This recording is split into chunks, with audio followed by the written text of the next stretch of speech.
Welcome to the stream.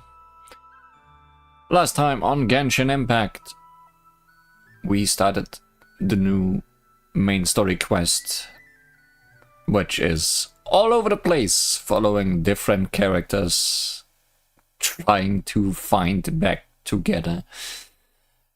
We saved the Traveler, thanks to Wanderer. Now we are back together to go and look for Columbina. Not sure how well that is going. We did end by looking back into her, but then we just left. So we'll have to find out soon how that's going. First though, Dormant Port is a part of Mondstadt that does not exist yet on our maps. And it's been mentioned for a while. I've seen people talking about that being released at points, and then it never was, so I wonder if we'll ever get Dormant Port. The Mondstadt expansion. But until then, we'll need to live with Nod-Krai, the Nod-Krai expansion. That one. Probably not gonna get to that in particular today, because we are going back into a separate reality.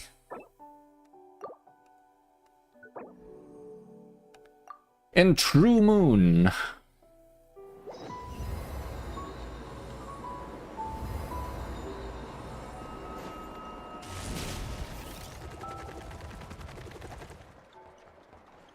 Where the game tells us we must keep exploring.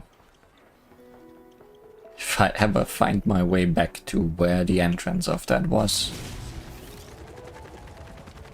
It was right by the curatorium, I'm pretty sure.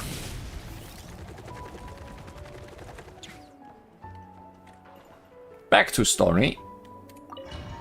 Story to back. Like I thought, no more paths back to reality have emerged since. But how can I be sure that I'm going the right way without scenes from reality to keep me on track? I've been living in reality for a week. But now I've found my way back here. How many things we touched today? Depends on how much power we have left over this world. I can't even be sure of how long I've been walking for. The further I travel, the less stable this space becomes. There are even moments where I can sense something that feels like abyssal energy. They can just materialize out of thin air. I have to keep my wits about me. And that's as far as we got. Investigate the anomaly ahead. Well, that's probably bad.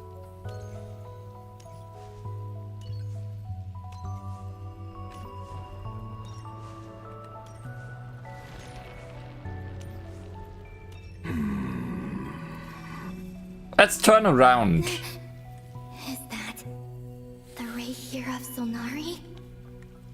I can't believe he survived. How did he do it? Well, you also did it. So, as president. Okay, standing on the bed does not hurt.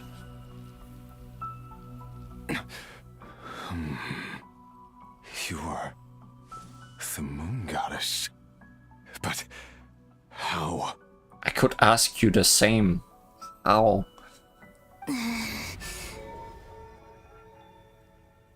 Please, there's no need.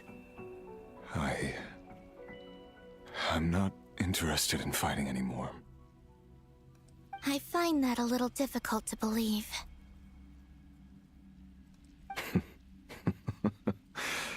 Yeah.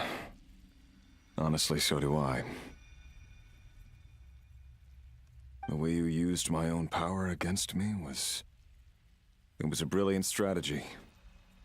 And then, in the final moment before I was thrown into this space, I got to see an old friend. Mr. Dainsleif. Right. It was so long ago now. But we were friends once. When I first got here, I was filled with hatred, remorse, and rage. How I cursed and devoured. I tore everything here apart. I was consumed by the desire to leave this place and have my vengeance. But then I got better. But to no avail. This is a place with no exit. This is the second time I've entered this space. Though I have no memory of the first. I was torn to shreds the moment I entered. Well, if it is the second time you entered this space, it means you have at least once left this space. But this time I survived. It must be partly because of this new body. And partly because of all the Kuvaki I absorbed in Nod-Krai. Are you the source of the abyssal power in here? Not all of it. Some is from when I first arrived here and tried to destroy everything.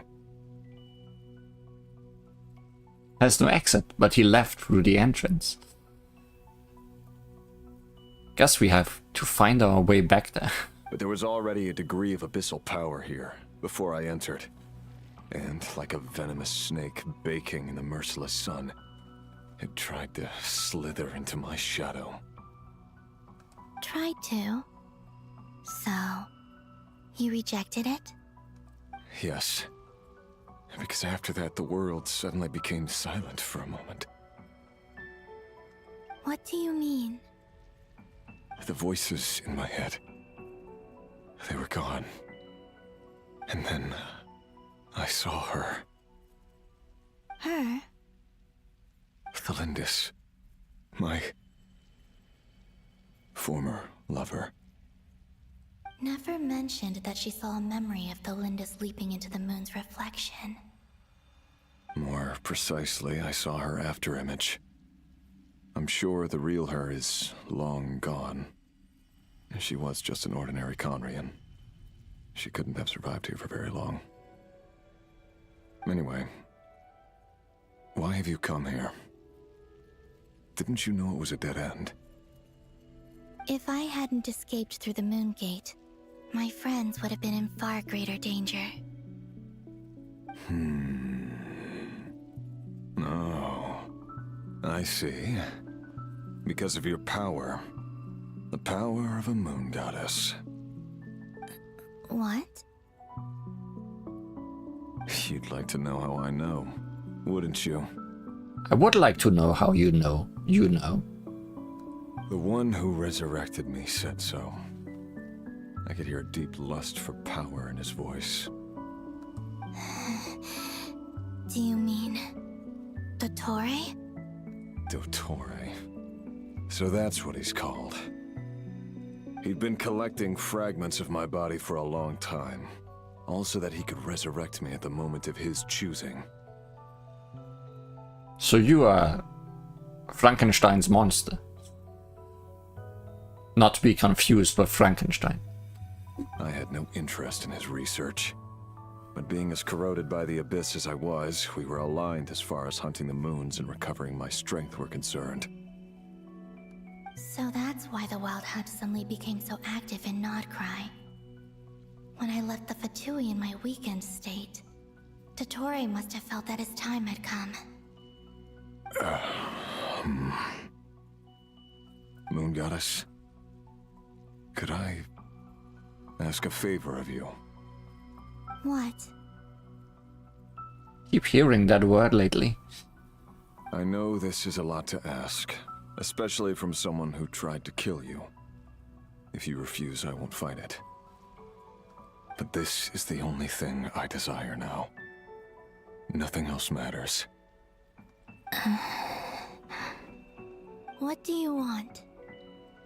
I'd like you to take a message to Thelindis for me. Didn't you just say she's probably gone? Thelindis? But... Yes, she's dead.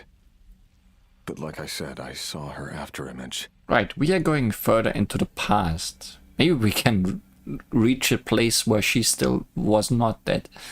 I can sense that some part of her soul remains here. Far, far ahead. why don't you go and speak to her yourself? I can't. I don't know why, but I can't move freely in this space as you can. All I can see is a glimpse of her, walking away. Just like the moment when I last saw her in life. In return, I will clear these abyssal obstacles for you. No, not in return. I'll clear them for you, whether you want to help me or not. It feels like something I ought to do. New party member, Rächer of Solnari. Why? So many questions. Yeah. Why, indeed. I've been asking myself that question a lot recently. Why did I do the things I did? I'm tired of it all. Tired of the person I became. People used me. And then I turned around and started using others. I hurt a lot of people. I think I grew tired of it long ago. But I wouldn't admit it to myself. And ultimately, that's how I ended up here.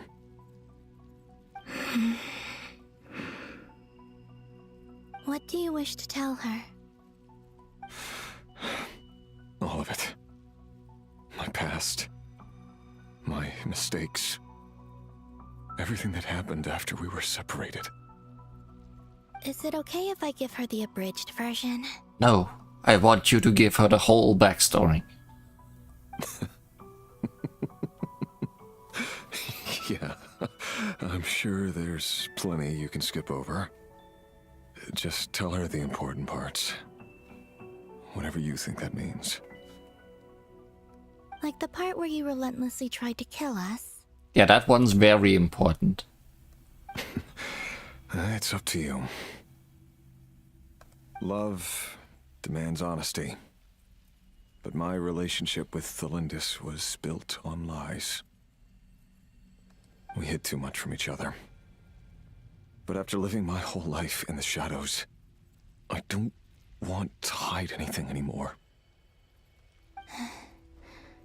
I will do my best.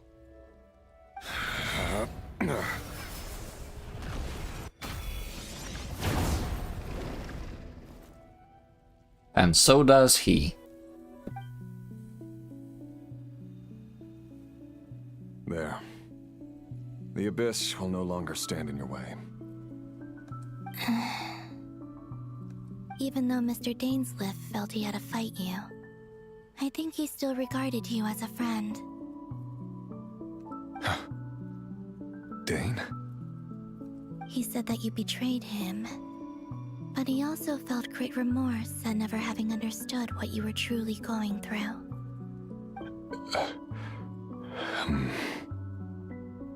Why tell me this? Because if he'd known that someone could take a message to you, I believe that's what he would have said. Thank you. It means a lot. I know this will sound strange coming from me, but don't die, Moon Goddess. I can tell that you're determined to get out of here.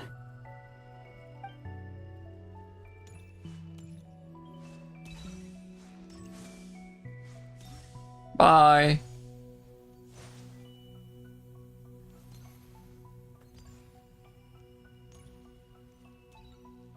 There she goes.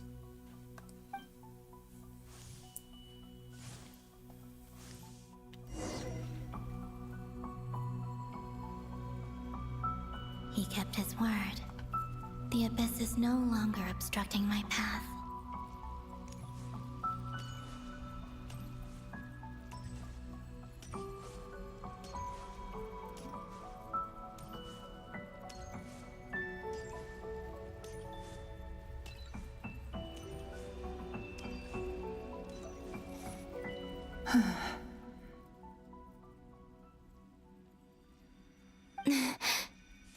Well, she was easy to find. Or at least what's left of her. Is that the Lindis? She wasn't far off at all. And yet, they can never meet. They can never meet. Hello, Miss Lindis. Yeah. Who are you? How do you know my name? I've never seen anyone else here before. You can call me Columbina. I promised Rerir that I'd bring a message to you. Rerir? My Rerir? Is he well? He's doing better than he was. Better than he was, huh? Sounds like he's had a pretty rough time. Others have had a rough time on his account too. In many cases, their time ran out because of him. And I'm not just talking about the children of the Crimson Moon. So, things got worse before they got better. Could you tell me what happened, Miss Columbina? Only the abridged version. Are you sure you wish to know? Yes. This is my opportunity to learn the truth. No matter how hard it is to hear, I have to know. I admire your courage. However, time is short. I cannot stay here for long. Hold your triangles for Lindis, it's gonna be a long one. Except she cannot stay here for long.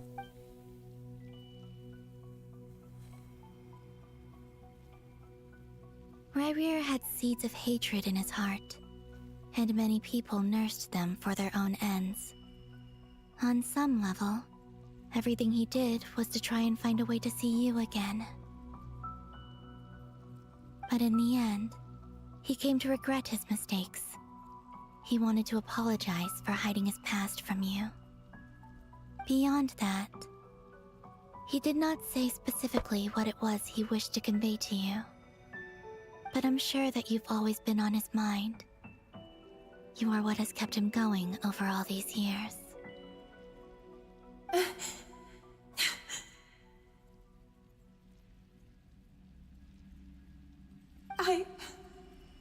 I'm sorry, Miss Columbina. This is so upsetting. I'm not sure how to put my feelings into words. It's all right. I understand. Well, that's everything from me. So, I guess I'll be... Wait. One moment. Time flows backwards here. The road ahead only leads further and further into the past. I know. I intend to reach the end of that road.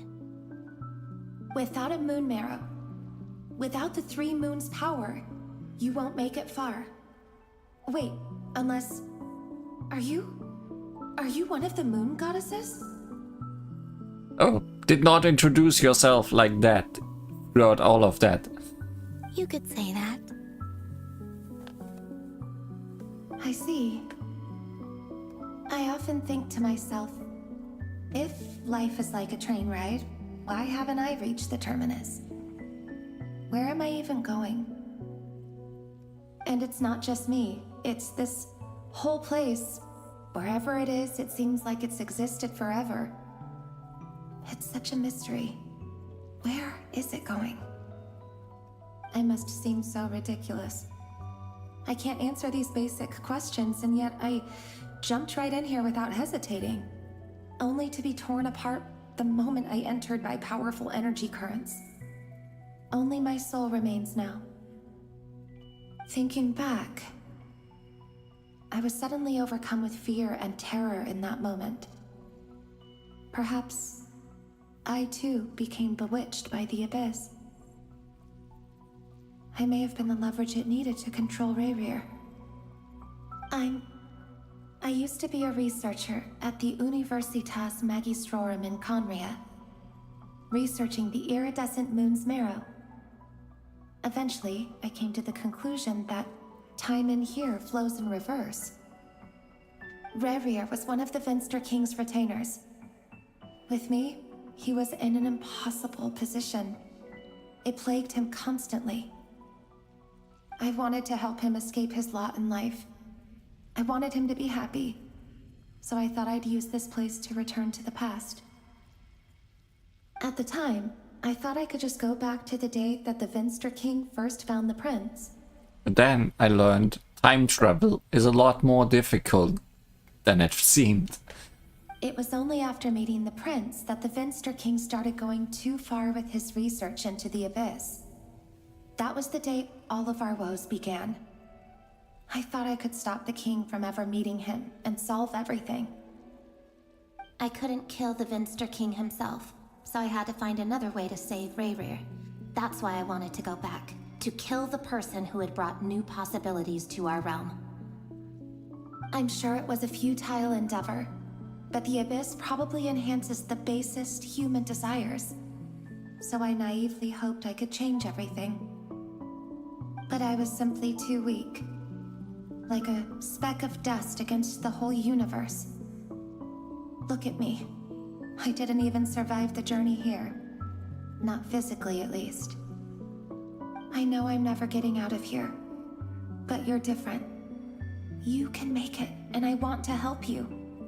I owe you that much. How do you plan to help me? I can't destroy the abyssal energies ahead of you. Wait, someone already did. Have you noticed the golden energy that exists here?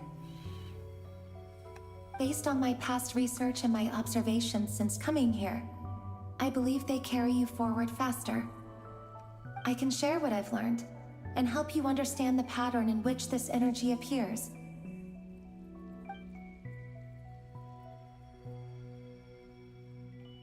I think you just might... Now, I know you will be able to change the past. Also, I've been speculating about where this space ends. The documentation was scanned, but from what I know of the legends about the moons, the oldest ones seem to begin with Nibelung, king of dragonkind. I have no way of verifying any of it by this point, but if it's true, you might be able to reach that era if you keep walking. Understood. Thank you, Miss Delindis. I'm the one who should be thanking you. If you hadn't entered this realm of everlasting death, what use would my deductions be? Thanks to you, they have some meaning. About Rayrir, I'm so sorry. For everything. It wasn't your fault. That's not true. Because we both feared bringing trouble upon each other, neither of us ever told the truth. And that dishonesty sealed our fates. The lesson learned is, don't lie. But enough about that. I wish you a safe journey, Miss Columbina.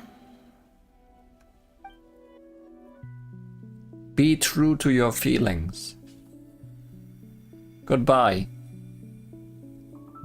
And may the outside world never have to experience pain like this again. Sorry, but this game is not over. So there will be more pain to come. Rayrir, you're there, aren't you? I cannot see you, because you exist in the future. I expect we'll be trapped in this prison of space-time for all eternity. But please, gaze upon the past, and then sit for a while. Let's find a place to sit down together, just like we did when we first met.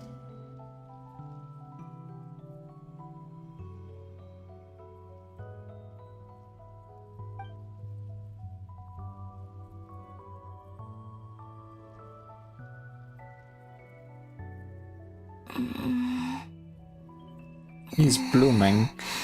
Maybe there's just weeds growing on him. How long have I been walking?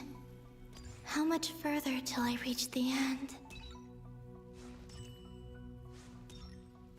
How comfortable are those? Question mark. Shoes? Question mark. Is there even an end to be found? Everything's getting blurry. Like, if you can create shoes out of nothing, why would you make high heels? Oh no, the orbs of the shoes disappeared.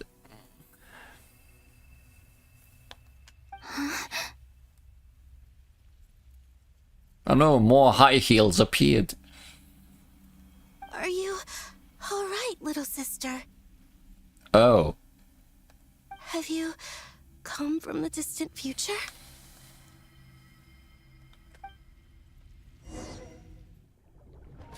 Meanwhile, in a different while. How exactly did the moons just disappear? Shouldn't it be a little harder to get rid of major creations like moons? If you can create shoes from nothing, why are you a moon goddess? You have better things to do. What? Like create shoes for other people? The world is a vast and ancient place. On a certain scale, all life lasts for but a fleeting moment. Miss Nicole explained that the moon goddesses likely perished in the War of Funerary Flame. The moons themselves were also destroyed at that time, save for the Frost Moon, from which a new moon goddess was later born. Am I missing something then? 'Cause the stories say that the moon goddesses were born on the moon, but doesn't Columbina say she was born in Nod-Krai? That means Nod-Krai is the moon. Huh, you're right! Why do their birthplaces differ? What's the difference between the two generations of moon goddesses? Also, remember what Sandrone said? Her scans detected 4 moons. In other words, 4 moon marrows. Technically, the result of the scan means that 4 moon marrows were detected and positively identified as moons in that moment. Moons. Verified. In other words, this piece of information alone isn't enough for us to know how Miss Columbina is doing right now. Yep, we have no way of staying up to date on whether she's dead or alive. She's on her own for now. Schrödinger's Columbina. But at least she's trying her best to get back to us. Yeah. She's a tough cookie. And a sore loser, too. We have to trust that she'll find a way. Because we really need her power.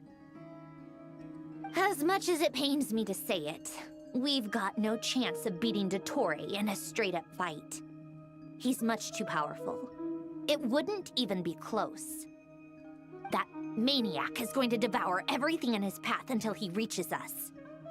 We need to find someone or something that can stop him before he does anything worse. I'll be frank. Our only hope of defeating this false god is with a real moon goddess on our side. I'm not just saying this because Columbina's a friend and I want her back safe and sound. It's just the truth. And I know that even she was no match for him when he attacked, but I don't have a better solution. We're not giving up on saving her, whether she can defeat Dottore or not. Right. Don't worry, Miss Sandrone. We're all aligned on saving Columbina. No one's trying to argue that we can only justify saving our friend because it will help save the world. This is about multitasking. We want to save both. So, she's more than just a moon goddess to you guys? Absolutely. Duh! She's part of the gang! And you are too, you know. Yes, I know. You don't need to labor the point. I knew that the moment I came running over with my documents that I was part of the in-group. I mean, if Arlecchino can fit in, I certainly can. Well, there's a test. You need to complete the test.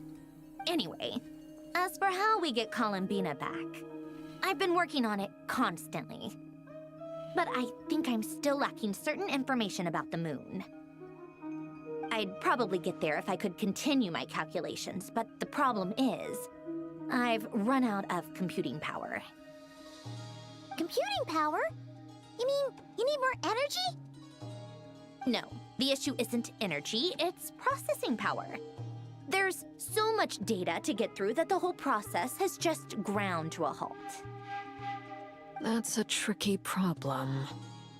René de Petrichor of the Nod-Krai Ordo once foretold the fate of the world. But I don't know how he did it. My guess is that he used the primordial sea's power. However, that won't work for me. His methodology was vastly different from my own. What's worse, they're incompatible. And, to top it all off, we can't even leave Nod-Krai. Ugh, this is so annoying. If I'd known we'd run into a bottleneck like this... Well, no, the design bureau's a bust as well. Curse that Dottore! Couldn't have made this harder for me if he tried. Oh, what do we do then? How about we grab a bite to eat and take a break? Maybe something will come to mind after you've cleared your head. You don't get it, do you? I'm trying to calculate the fate of an entire world here. And I need accurate results, not vague prophecies. Where the heck am I gonna find the computing power for that? Ahem. Anyway, time to shelve the discussion on technical difficulties. Being a killjoy isn't very ladylike after all. Go ahead. Eat a hot dog. Either way, we've done what we can. Rest well, everyone. Remember to let us know if anything new comes up. Hawkeye? Is he hinting that we should talk outside?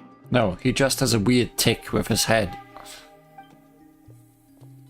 Let's go somewhere a little more private. Okay, never mind. Why did you do the gesturing if you then just gonna talk to me anyway? You know that Dory went back to Sumeru, right? Well, yeah, she can leave because she wasn't affected by the Dottore. Yeah. She mentioned she was planning to head back. Things aren't looking good for Nod-Krai. She's gone to spread the word so that Sumeru has a chance to prepare for the worst. From what I know of Dottore, there are two possible reasons why he hasn't made a move yet. One is that he's still working through some kinks in his new powers.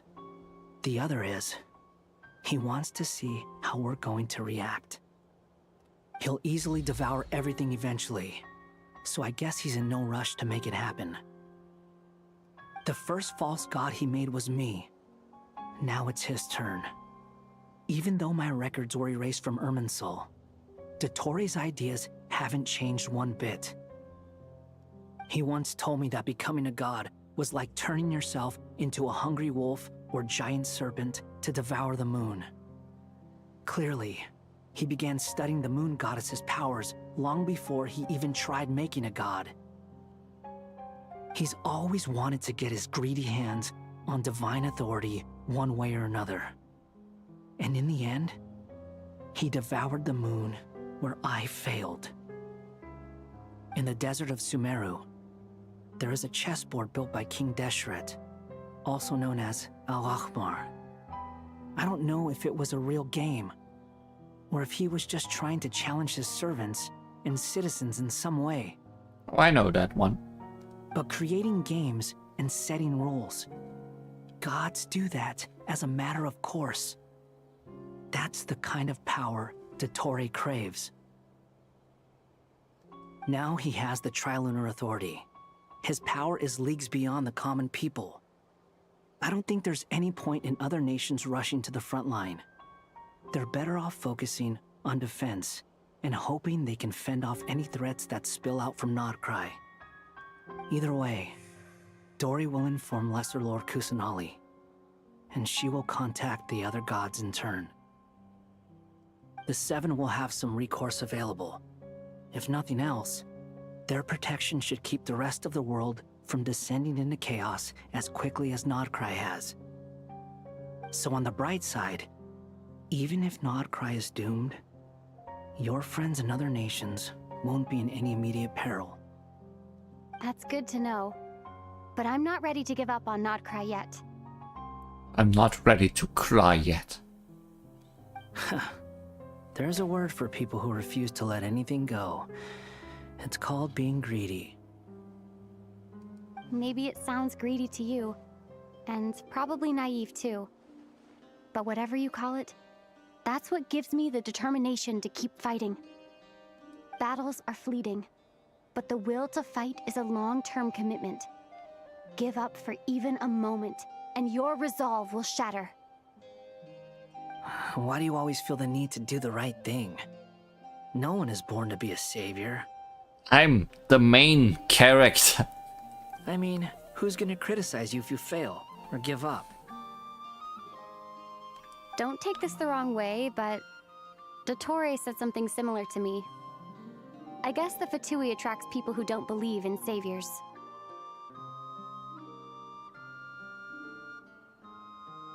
Not necessarily. It's less about belief for me. I just want to know how determined you really are. After all, I don't owe anything to anyone else here. Only you. You look kinda worried. If your arch-nemesis was about to achieve their ultimate goal, I think you might feel a little worried too. That's true. Dottore is about to become an omniscient, omnipotent deity. That's gotta be a bitter pill to swallow. You don't say. Well, you really don't say. You think. Still, you're calmer than I expected. Obviously. I have to admit that my past self was a reckless fool who misunderstood not only the point of revenge, but how to achieve it. And as much as I want my vengeance, I know I'm not gonna get it by acting alone. If the world's taught me anything, it's to think before I act. Too bad it never taught me any other virtues, though. So, I am going to destroy Dottore, no matter what it takes. So, what's your plan? I'll get to that. First, tell me, what do you think of Sandrone? Thundere. Just like Paimon said, she's a friend, part of the gang. How much do you trust her? This is a serious question. Think carefully before you answer. She's Colombina's friend more than anybody else's friend, and we are trying to save Colombina. So I trust her a lot in this matter in particular, even if she's gonna betray us afterwards.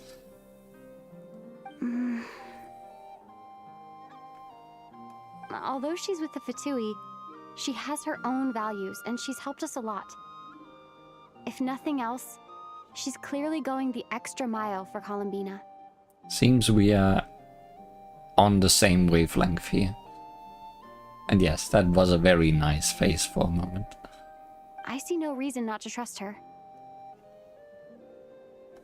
If you say so. In that case, the three of us need to talk. I have some thoughts about her computing problem. It can be solved, but it will come with a cost. How much? If I can afford it, I'll cover it. My pockets run very deep, you know? Sometimes your heroism really backs me into a corner. You know that? Come on, let's go talk to her.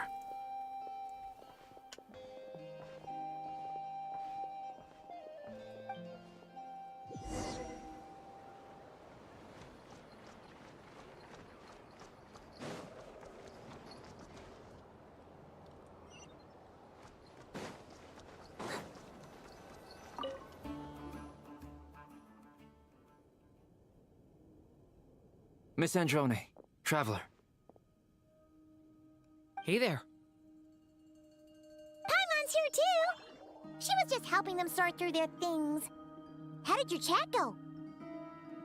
That was fast. The call only just ended. Well, you said it was urgent, so we got here as quickly as we could. Albedo, I have some alchemy questions for you.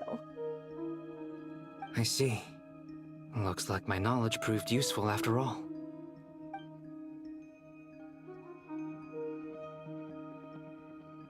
If I might ask, what is the end goal for the modified formula you'll be using? I needed to predict the future of the entire world. But I've run into some teething issues since trying to implement Renee's theory of the 4 Orthants. I see. I'll have a look at it. Still, computing power is the real issue here. How do you plan to solve it? About that, it's been sorted. Oh, with the Traveler's help? You overestimate me, Albedo. I'm not good at computing. Actually, you're not wrong. She found the person with the solution. Was it Hat Guy? Yeah, it was him. Wow! Go Hat Guy! Seems like all that time studying at the academia is paying off big time. But where is he? Wasn't he the one who asked Albedo and I to come here? Come with me.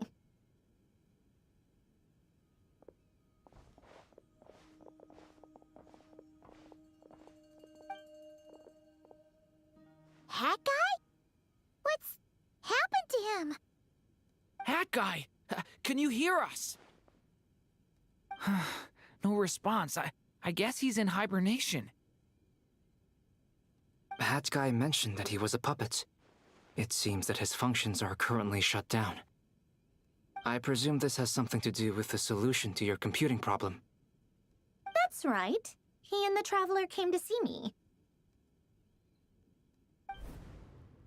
Wait, what?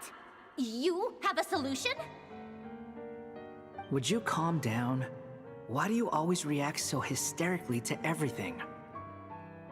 Excuse me? How would you know?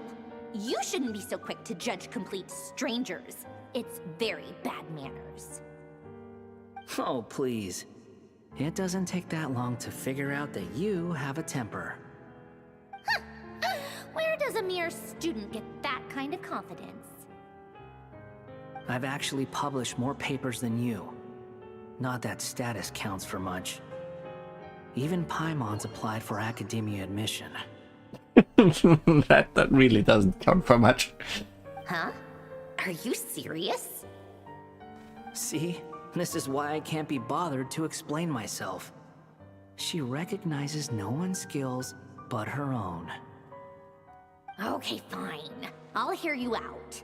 So, tell me, how do you propose to solve my computing power problem? This world itself is constantly processing all kinds of information. If it's the world's future you're trying to calculate, you need a processing device that's designed to cope with that volume. Easier said than done. Only Irminsul can handle that kind of... Wait, is that what you're suggesting? But surely we can't just plug my formula directly into the ley lines. You should be able to tell that I'm not human, right? Yeah, I noticed. The technology, though, seems pretty ancient. Very different from Fontaine's. It's a completely different system. Conrian, to be precise. I'm what they would have called a puppet. Puppets need an energy source and processing power. The artisans who built them sought out the materials most suited for that purpose. You? Do you mean... The Traveler and I have talked it over. She's willing to vouch for you. So, I'll allow you to borrow my core for your calculations. It was built using wood from a silver-white tree, which makes it a small part of Irminsul. Conrian technology and Irminsul wood. Who in the world could have built you? Are you sure about this? A puppet without its core will cease functioning completely. And if it's left in that state for too long, it might not recover. You could die if you do this. You do realize that, don't you? I can put 2 and 2 together, yes. No need to rub it in. I am a computer, after all. I won't lie to you. This has never been done before. I cannot guarantee your safety. Doesn't matter. I'm prepared for the worst. Did you two actually talk this through? Is he... Are we really considering this? Yes, we discussed it. The bottom line is, he trusts me and I trust you. And I trust in the me that trusts in you. Let's give it a shot, shall we? Honestly, I have no clue where this kid even came from. But for whatever reason, he lent me his core to use in my formula. You'll have to marry him if this succeeds, though. She'll live with it, I guess. I'm very close to finishing my calculations now, and the core is currently in use. So I'm sorry, but I can only show you a sketch right now. This is what the core looks like. A silver-white branch. It certainly matches the legends told about Irminsul. Is Hat Guy gonna be okay? He's not gonna die, right? Right? In theory, he should be fine. As long as we put his core back in time. Beyond that, all I can say is that I'll try my best to avoid risk and make sure the core doesn't sustain any damage. I think I know why you called us here now. Someone needs to watch over his body and make sure it's protected until the process completes. Correct.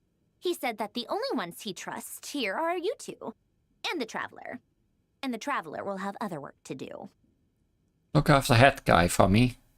He will have our undivided attention. Our defense time, go! Aw, Hat Guy.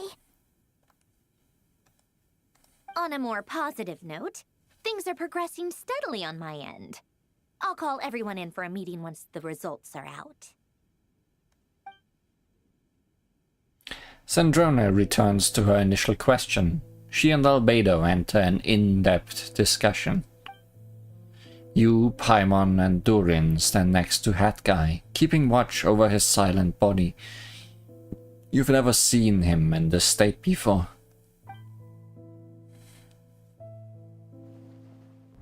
The worst case scenario with the core removal is either a system reset or a total loss of function. But I'm not afraid. A quiet death should have been my fate long ago. A core is completely different from a heart. It's like another vital organ entirely. I never believed it could be a true replacement for what I sought. But in the end, it turns out the core was more useful to me. Pretty funny when you think about it. It's like the punchline of my entire life. Do you think there's any difference between a puppet and a human? If not, then this would just be another samsara. I have already experienced both a past life and a next life.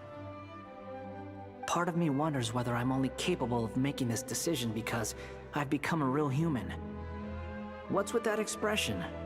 Isn't this a good thing? Sandrone will succeed, won't she? She has to. She will. We all have to persevere until this is over. That's right. And I'll protect you all until a moment of victory arrives. Suddenly feel like the concept of time has become blurry. It rushes forward for you, yet marches backward with every step that Columbina takes. silent yet turbulent. Dottoro's words echo in your ears. These 4 divisions anchor the world and shackle those who live in it. He may be deranged, but he understands well the rules of the world which now test you all.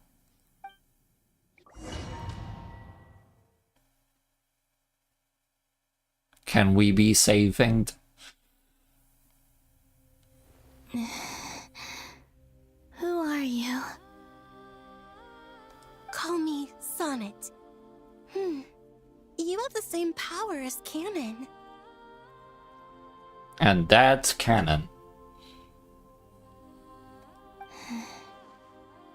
Sonnet. So, you're the goddess of the iridescent moon? Oh, goodness. You recognize me? Well then, what's your name? Columbina. Columbina Hyposelenia. Hyposelenia? What a lovely name. Did you choose it yourself? It was a joint effort between me and my friends. Friends? You mean your friends in the heavens? Huh? Oh, sorry. You must be exhausted. I apologize. Hang in there. Let me introduce you to my older sisters. Do you mean the other 2 moon goddesses? Arya and Canon? Naming conventions. Wow, you sure know a lot. Hey, does that mean that our story goes on into the future?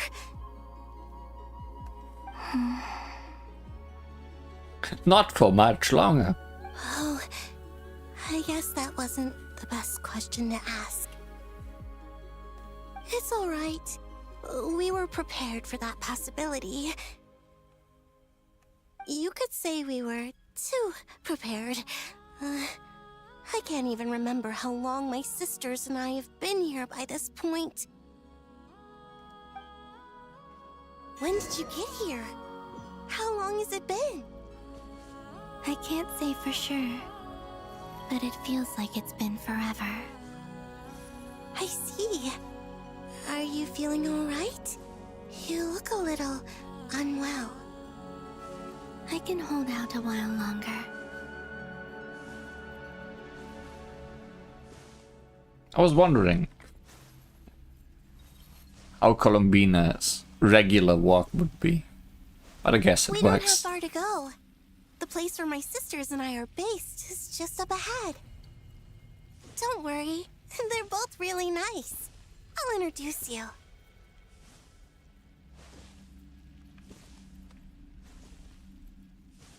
Blue Moon and Yellow Moon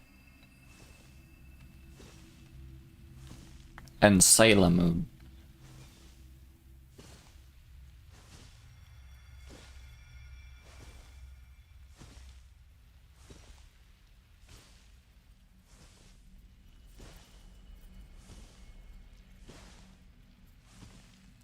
Also right moon and left moon and down moon. Where's upper moon?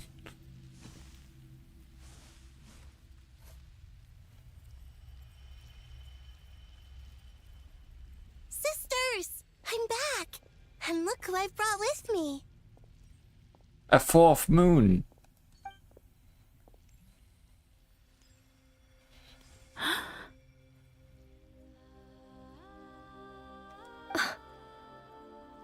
Character designs. It's our lovely little sister, born in the far future. The pleasure is all mine.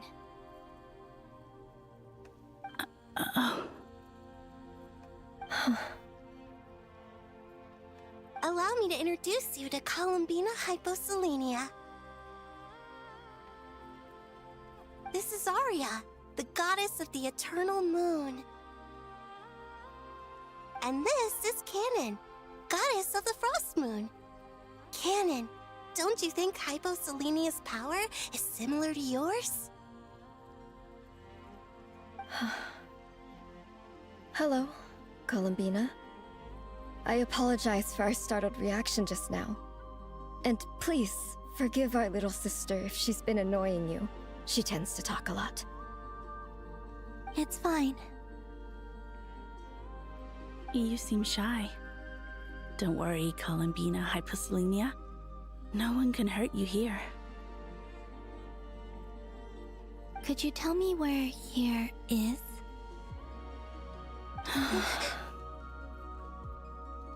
Please. I must know. My dear sister. This is where Tevat's original ruler, the Dragon King Nibelung, imprisoned the moon goddesses. What? You're scaring her, Canon. No, I'm fine. Please, continue. Nibelung, our original master, created us in the distant past to maintain Tevat. But he left this world and traveled into the dark universe beyond, to explore worlds vaster still. Day and night, we fulfilled our duty in the heavens, until the day that the first Descender arrived. The great ruler of the firmament. The heavenly principles. Is that what later generations call them?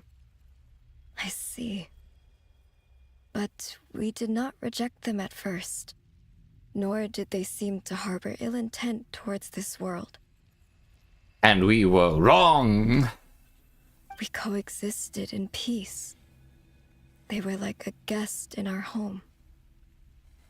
Slowly, however, we came to realize that our guest had a growing desire to change and dominate the world. And you didn't stop it? No. There was an order to the rules they set up that Nibelung never taught us. We wanted to know if this order would bode good or ill for Tevat. All right. Canon and I wanted to know. Sonnet was against it from the outset. Later, we discovered that this great ruler of the firmament bore an almost paranoid hostility toward the desire of certain life forms to seek power. Or perhaps they feared them. They would even cast down celestial nails as manifestations of their power, to punish the civilizations of the world below. Only this was far beyond mere punishment. Your veil is very Paimon-esque.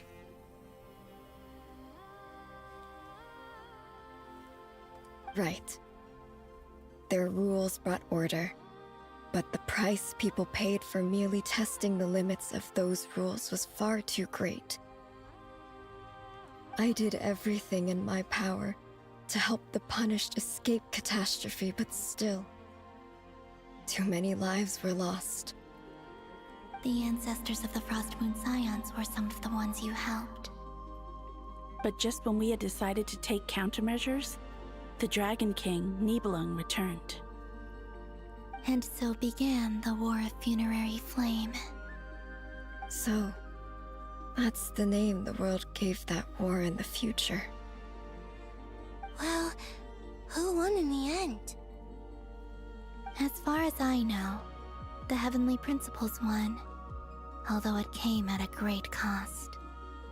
They remained in Tevat, where they continue to rule to this day. And the world's original master, the Dragon King Nibelung, was destroyed. And what of the moons? Are there still 3 moons in Tevat's skies? It's difficult. You can tell us the truth, Columbina. We know we are but remnants of a bygone age. We are prepared for the answer. Only the Frost Moon remains. but it has been cast beyond the false firmament by the heavenly principles. The eternal and iridescent moons were both shattered during the war. So death finally came for us in the end. Sonnet. But you're still here, aren't you? A moon goddess cannot live without her moon, Columbina.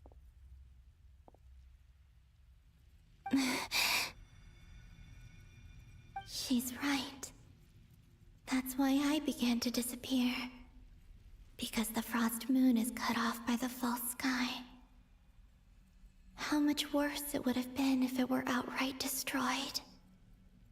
Our souls may endure within this lunar palace, but if our moons are destroyed, then we shall disappear the moment we depart from it. I'm sorry. There's no need to apologize to us, dear sister. If anything, we owe the world an apology. If only we'd decided to act sooner, rather than arguing amongst ourselves. all the more reason not to spend this time in regret and repentance. Instead, we should focus our efforts on how we might help our future sister. Sorry? Don't you see, Columbina, your story is not yet over. Is that not why you are here?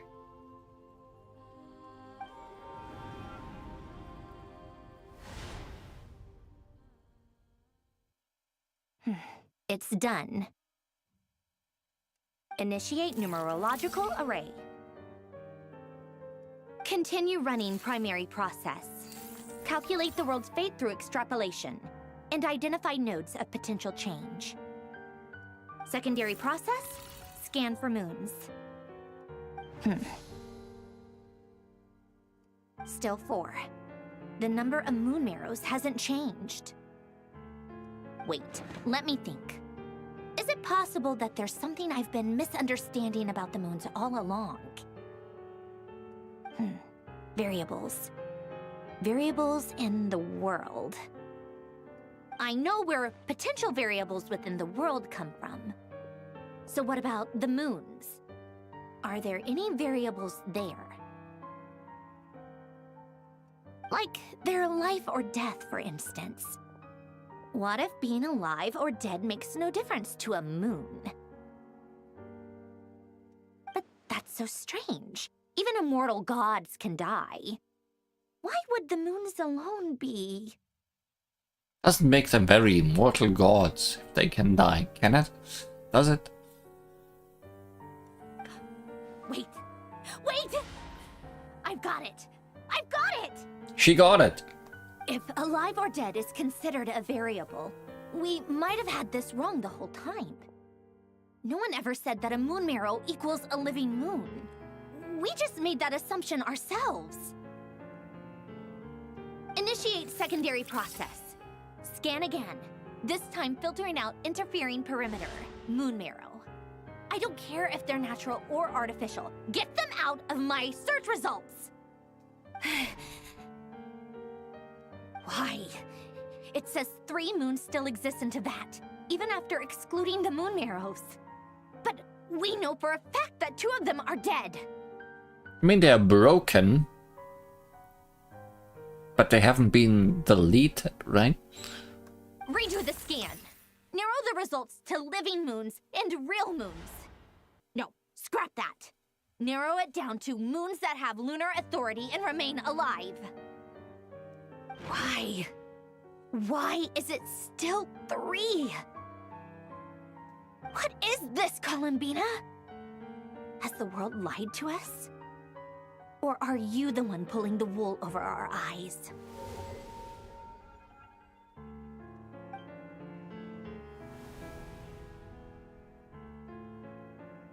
So, you think that the moon's reflection might be where Nibelung imprisoned the 3 moon sisters?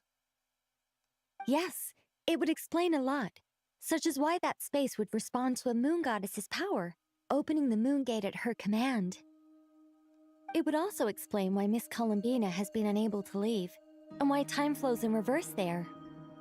In the messages she sent, Columbina promised us she'd find a way to return, but we have no way of knowing how, when, or where this might happen.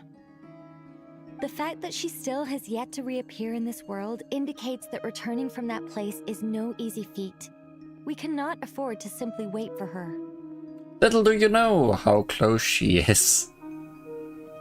So you're saying, if she could return by her own power alone, she would have done so long ago? Yes, she certainly wouldn't leave it to this late stage when it's so touch and go.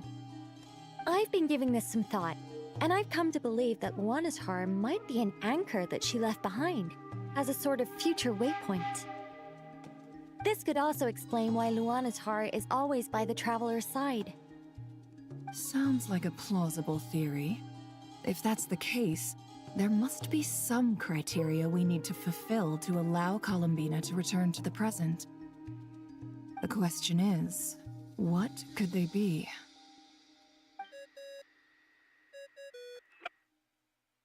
Hello? Listen up! This is extremely important! And Nicole has been cut off.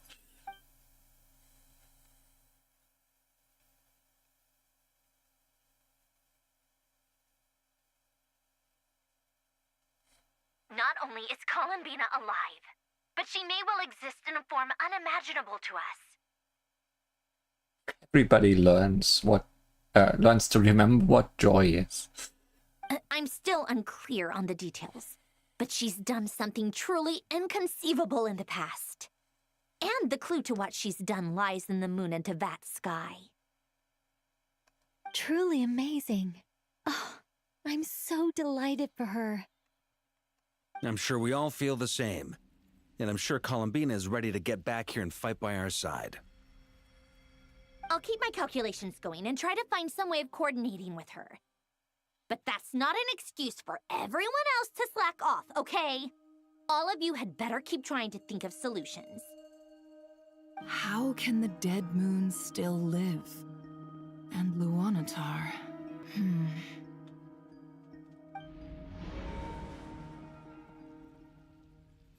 These transitions. It's hard to believe that's what will happen in the distant future. Our authority is linked to the most fundamental rules of Tevat. I suppose it's no wonder that many would covet that power. I didn't realize that when you said friends, you meant people who live down in Tevat. That's so lovely. I always wanted to go down there and have some fun. Have you ever tried leaving this prison? Of course. Between us, we've tried everything. But no matter where we go, this space will eventually bring us back here. It's like the center of a whirlpool. Everything ultimately converges here, at the moment when Nibelung imprisoned us.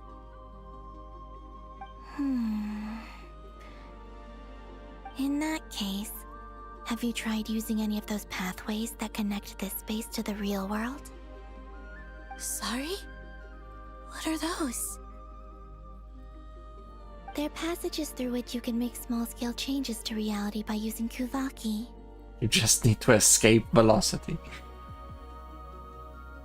Or am I the only one who can use those passages? Because part of my soul remains in reality. Kuvaki. What is that? You don't know? It's a unique kind of elemental energy found only in Nod-Krai, the land from which the moons arose. Oh. Well, it's true that the moons first rose up from the part of Tevat you say is called Nod-Krai. But there is no difference in the elemental energy between there and anywhere else. What?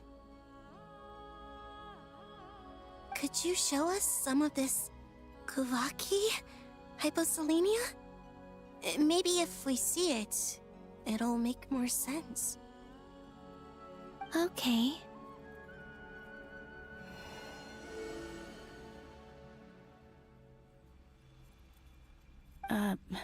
Isn't that just your power? What? But it's everywhere in Nod-Krai. In the air, in the land. Even the creatures who live there have adapted to its influence. How curious. This Kuvaki certainly did not exist anywhere in the world before we were imprisoned. Let alone influence living creatures. So, how exactly does it affect them anyway? Can they float in the air like us? This is so strange. Why would their reality differ so much from mine? Columbina, you're looking for more than just a way out of here, aren't you? Yes. If I am to help my friends, I will need tri-lunar authority on par with that of our foe. You mean... you'll need our power? This sounds extremely risky. The Three Moons' powers are not mutually compatible. Concentrating them into one goddess will be a very painful process. And if anything goes wrong, it could tear you to pieces. I know. But I'm willing to take that risk. Even so, let's say we successfully transfer our authority to you. How will you take it outside this prison? Niblin constructed this realm specifically to prevent us from using our powers to interfere in his war. No moon goddess can leave this place alive. Will you do fuse into a single mecha like Power Rangers? Yes, this is the Sailor Moon Power Ranger crossover.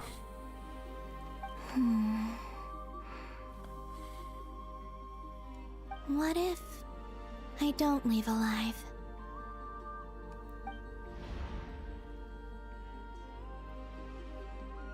Where do we even start? How are we supposed to figure out what we're meant to do to help Columbina?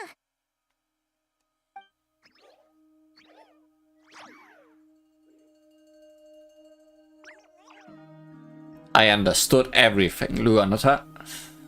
Columbina, what do you need from us?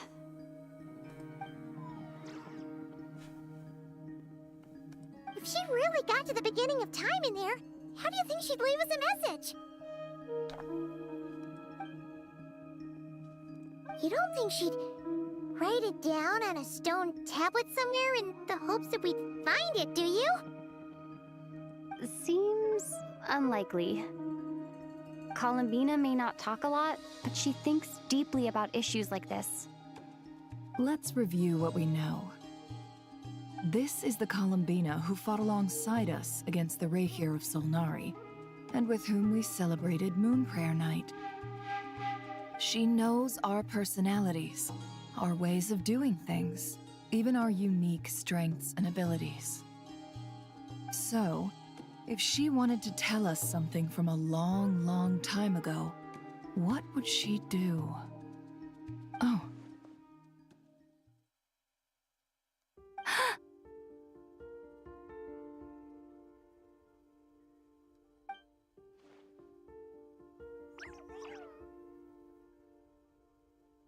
Traveler, you once said that those golden ripples also appeared when Luanatar was born. What if Columbina left Luanatar here, not just as an anchor to the real world, but for some other purpose? If she is part of Columbina, and Columbina knows that I can see past events through her... Oh yeah! Like when you peeked into Rarer's past through his heart! Nefer, wait! If you're right about this, and you can really see past events through Luanatar, your eyes, they'll... Oh, I know. Looking at Rarir's past in Conria was already enough of a strain on my eyes. Looking this far back into the past, it'll surely blind me. But it's our only chance. This is the only way.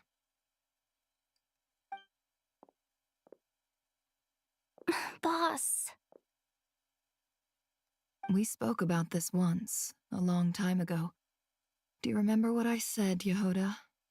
The day I lose my sight, the Curatorium of Secrets will be yours to run.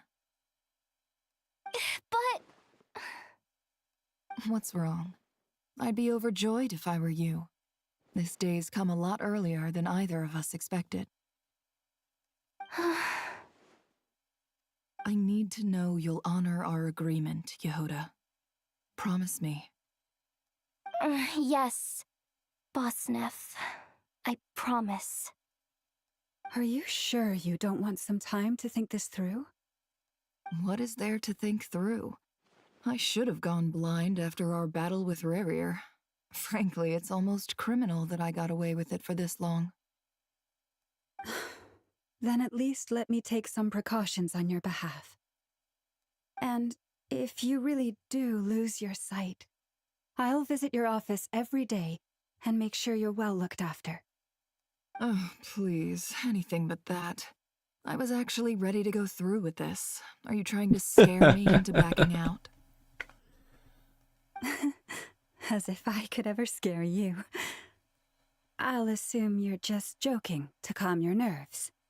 No, she's very serious. Don't visit her every day. All right, enough chit-chat. Let's do this.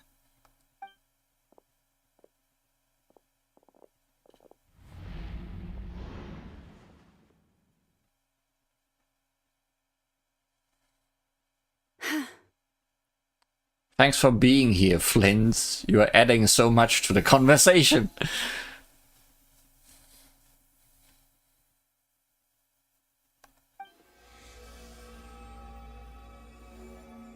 All done. Just tell one of your animals to be her eyes. That's actually smart. Good. Now give me some space. Like, just use the cat. Surely that works somehow.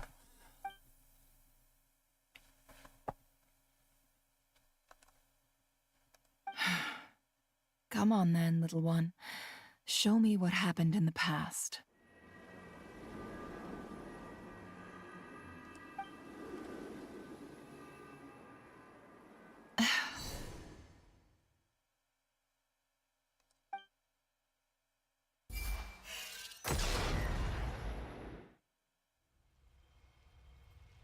Between the Trilunar Authority, Kuvaki, and the soul-surviving moon, the Frost Moon,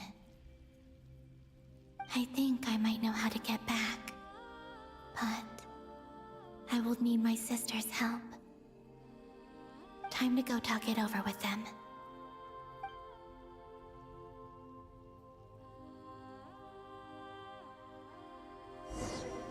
Oh no, who do we like most? Also, there's only 2 of them.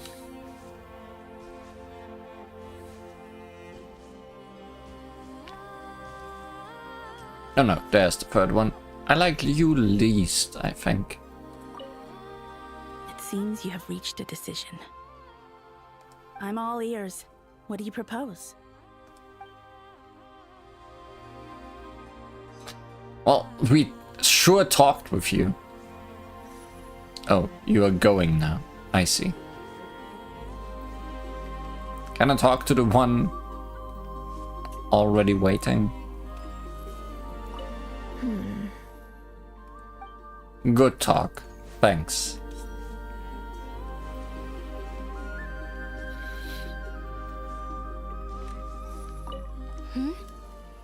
Have you decided what to do? I hope it's not too dangerous. You really scared me when you said that thing about not leaving here alive. Come on, let's go find the other 2.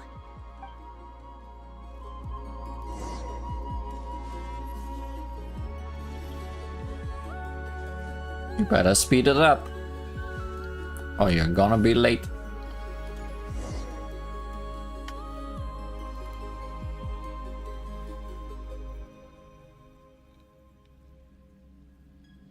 Have you figured it out, Columbina?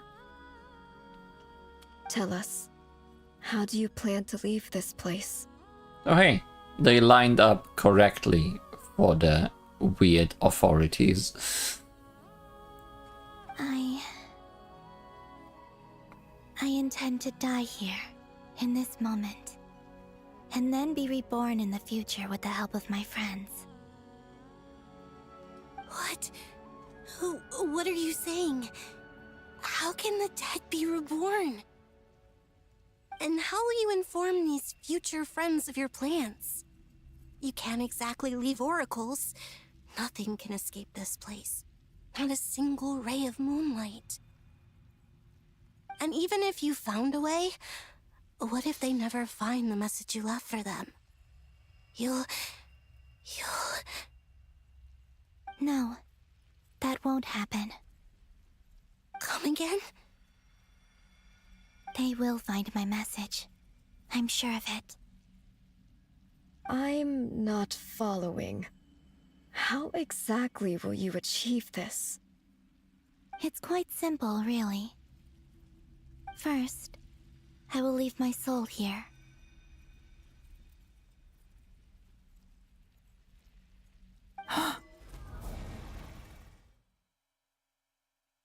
I see it. Your soul? You mean your divinity? Yes. I once left a portion of my soul in the future. One so small that this prison barely noticed anything. In this very moment, she can resonate with my soul across time. When the time comes, I believe that she can serve as an anchor to pull my soul from here back to the future reality. Just as gravity connects the world to the moon. Exactly. In the future, where I came from, the moon has been cast beyond the false sky, but I can still feel that it is there. In a similar way, I can feel a connection to the soul fragment I left behind even now. My friends can use it to detect my presence. But how do you just leave your soul here? Is that even possible? On my way here, I met an ordinary mortal who entered this place long before I did. Her body is long gone, but her soul remains. And before that, I encountered an old enemy whose entire soul survives here intact, while the power that once corrupted his body has faded away. So, perhaps this space is specifically designed to imprison divinity and authority, but not the physical body. Still, even if your body can escape, would it not just be a lifeless husk without the soul inside? Wait, is that what you meant when you said you wouldn't leave alive? Yes, I shall turn my body into moonlight and pour it over Nod-Krai.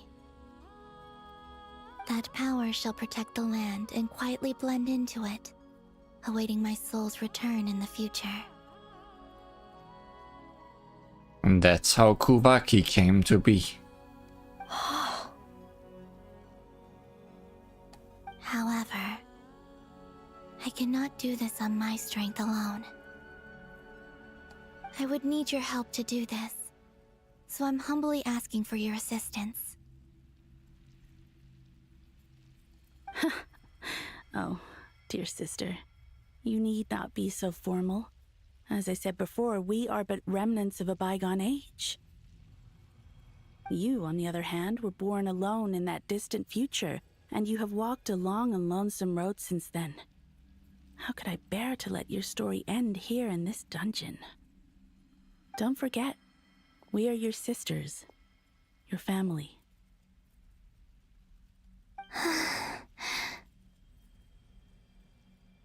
Arya's right. Actually, I've always wanted a little sister. Can you imagine how it's been for me? Getting nagged by two older sisters all the time?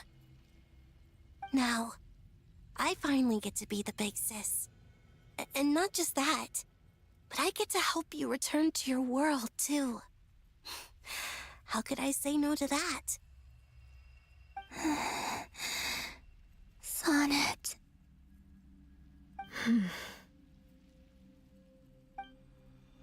Canon?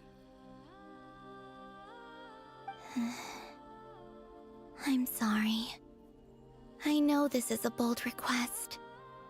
The Frost Moon is rightfully yours, and it remains intact. Oh, no, please, don't misunderstand me, Columbina. I was just thinking back on the years that the three of us once spent together. You cannot imagine how happy I am to hear of the future world you describe. The Frost Moon Scions, your lovely, kindly friends. For the three of us, whose purpose in life was to maintain the peace in Teyvat, it is a great relief to know that the people of this world live in such an abundant future. If your plan can save them and save Nod-Krai, I will gladly give you all that I can. Besides, the three of us have been together since the day we were born. I could never abandon them to live on alone without them.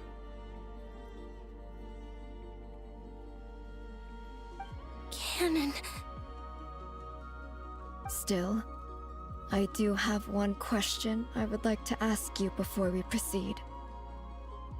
Certainly. What is it? Why do you cover your eyes? Oh?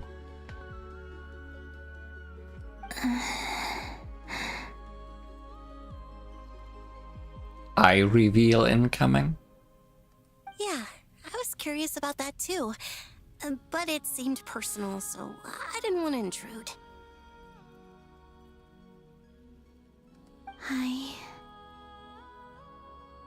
There was a time when I refused to look upon the world. I believed it was full of nothing but lies and falsehoods. I wished to hide my feelings, seal my heart, until I could return to my true home. I see. Perhaps that decision saved you from ever having to see the false sky again.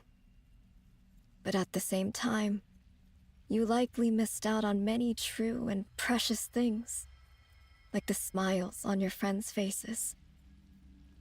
Promise me this, Columbina. When you return to the future, open your eyes, take a look at the world around you, and see your friends. I'm sure that you know this already, given that you long to return. But that is your true home.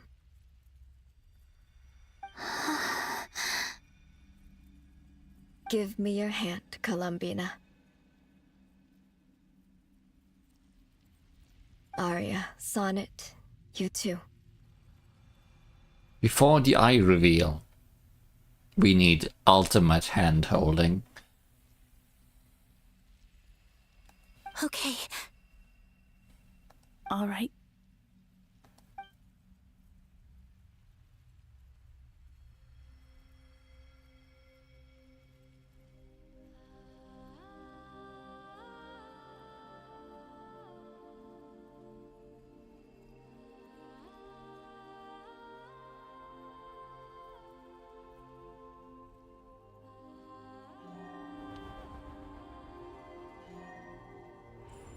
Divine hand holding. We once were the song sung for eternity, but now it is you who must continue to sing. We once were the tides in the great river of time, but now we subside, and you arise. We were the messengers of madness and inspiration, but now the lies have faded, and your truth must endure. We are souls awaiting the sun. You must return to be with those who smile when they see your face.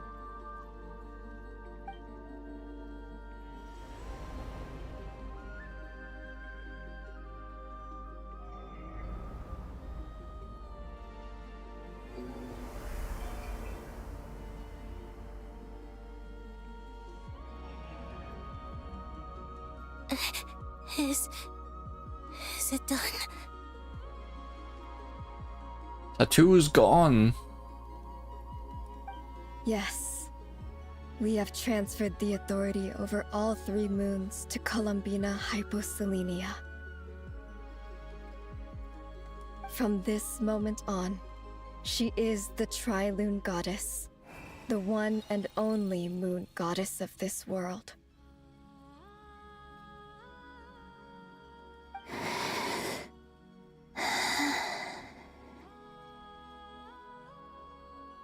And that's why Marionette can still detect all 3 moons. Because their power is in the Kobaki that covers Nod-Krai. Surely.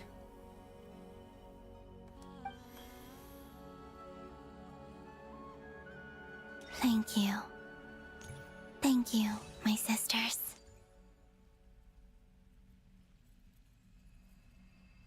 Now go, and do what you believe is right, Columbina Hyposelenia.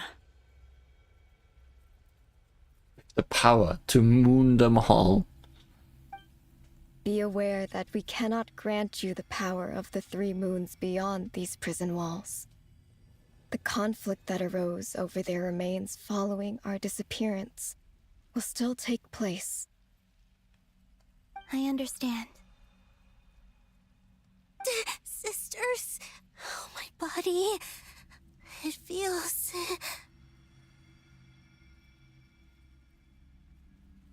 Now that we have given up our power and authority, our bodies are merely mortal shells. This prison is dissolving them as we speak.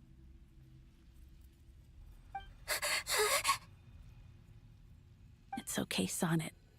The end must come for every god, just as it does for every human. That's all this is. The final destination of our lives. Canon and I will be by your side the whole way. We have one final request, Columbina. Could you use the 3 moons' power to send us back into the real world? Now that we have lost our powers, I doubt this space will seek to hold us further. It's just... we would like to spend our final moments together in the only place we ever called home. Of course. Gladly.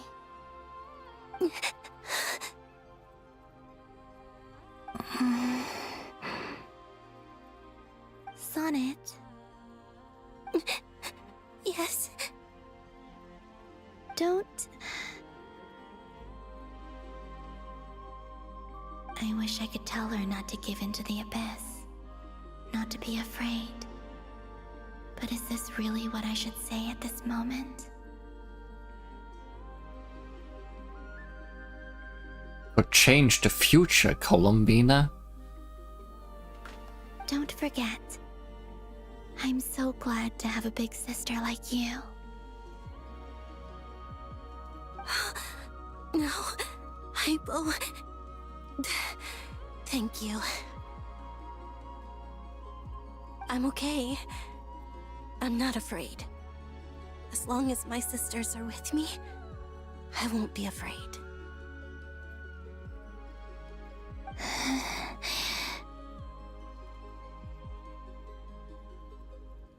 It looks like this is goodbye, sisters. Goodbye, Columbina. Take care of this world in our stead. I will.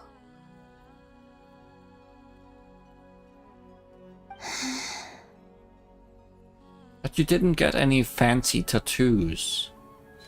And now, it's time for me to bid farewell to my body too.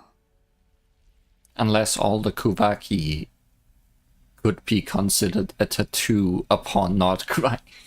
May it become the moonlight that keeps Nod-Krai company through the long years ahead. So this is why Nod-Krai was not always home to Kuvaki. It only appeared after I poured my body out upon this land, and only this land. Kuvaki responds to me because it is me, my body, answering the call of my soul. And the golden energy I've encountered on my way here was, in fact, that very soul, which I am about to leave here to guide me.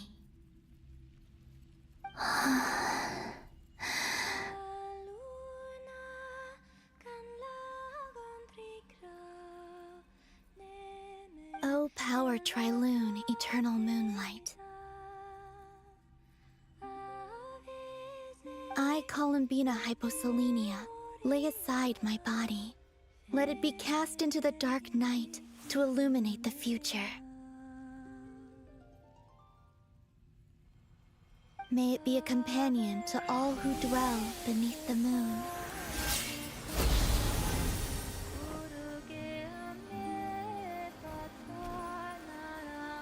Until the time comes for me to return home.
Finally, a translation for the song.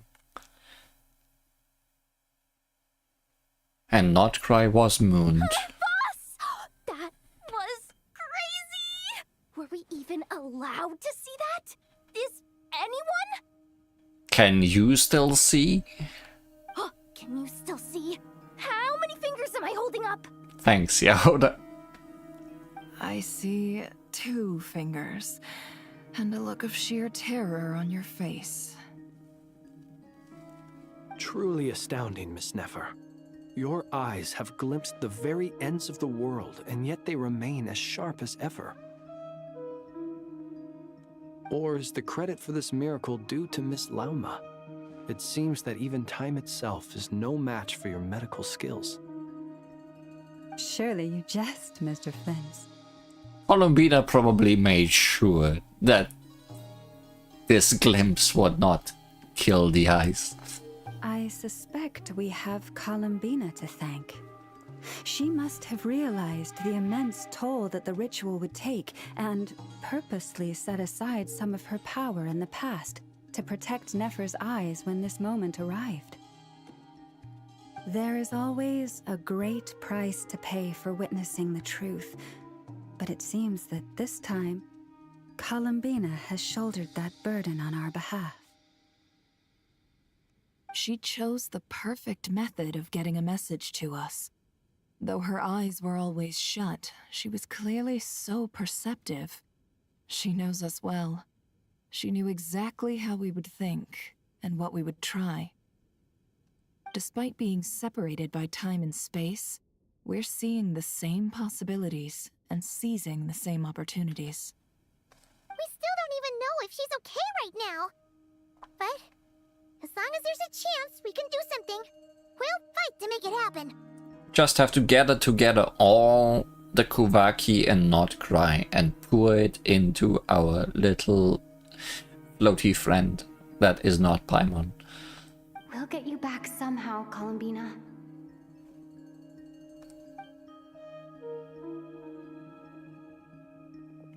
Just need a big vacuum cleaner.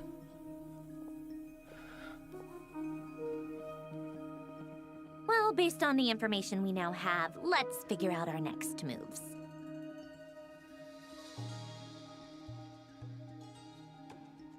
We need a huge cool vacuum for that. Good. I'm glad we are on the same wavelength as well. Not just me and all the characters. Thanks to these gentlemen, we have a much clearer picture of the situation with Dottore.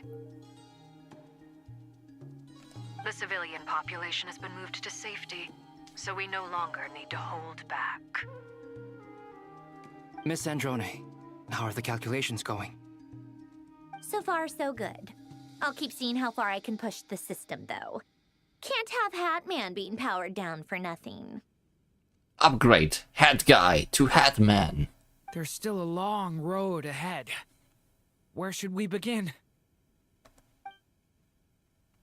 Everyone exchanges looks, then starts discussing a plan of attack. The battle ahead is filled with unknowns. No one can say how strong Dottore's grasp of the Free Moon's power is. But you are not about to admit defeat. Everyone is united, and knows that no single person can accomplish the task ahead alone. Your only chance of victory relies on everyone working together, and just maybe as a team, you can reach the moon and bring your long-lost friend safely back home. Our plan is clear. Time is short, so let's get moving. There's just never enough time, is there? Time is the bane of my existence. Ugh. Anyway, I'm gonna get back to work. All right, we'll do our part too. Yeah.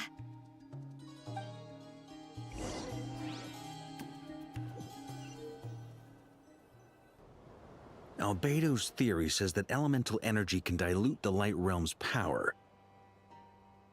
But I'm no expert in building elemental defenses. Sounds like something out of the advanced elemental theory section of the library. Whew. You seem quite troubled.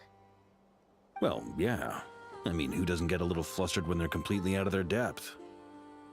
You were the very picture of confidence back when you approached the Hexen Circle. Yeah, I could have been faking it through that whole meeting for all you know. Who's to say I'm not just a ball of nerves in a charming and gregarious package? Look at all these orbs of evil. Oh gosh, really? I'm so sorry, I had no idea. Well, you're all the braver for it. Still, I was much more in my comfort zone than I am here. At least in Mondstadt, you can cry for help from a cliff top and actually stand a chance of summoning Barbados himself. Things have never looked bleaker than they do now. If we don't pull this off, Tevat's doomed, isn't it? Oh, you think so? Actually, yes. Yes, it probably is. It's a shame. Sounds exciting to me. Don't put too much pressure on yourself. Tevat has faced annihilation many times in the past, but it also gave us you, didn't it? Hey, don't give me that. It's not like I'm anyone special. I disagree. Every human born in this world is special. We angels have always believed that. In that case, this humble human being has a big favor to ask of you. I thought you might say that. I'm sure Alice, in her great wisdom, sent you here precisely to help us in this difficult time, yes? Well, that has less to do with her wisdom, and more to do with my power. Of course, of course.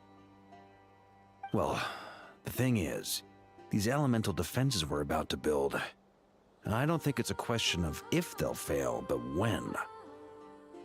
Durin's findings from his patrols make it clear that Dottore is constantly expanding his territory.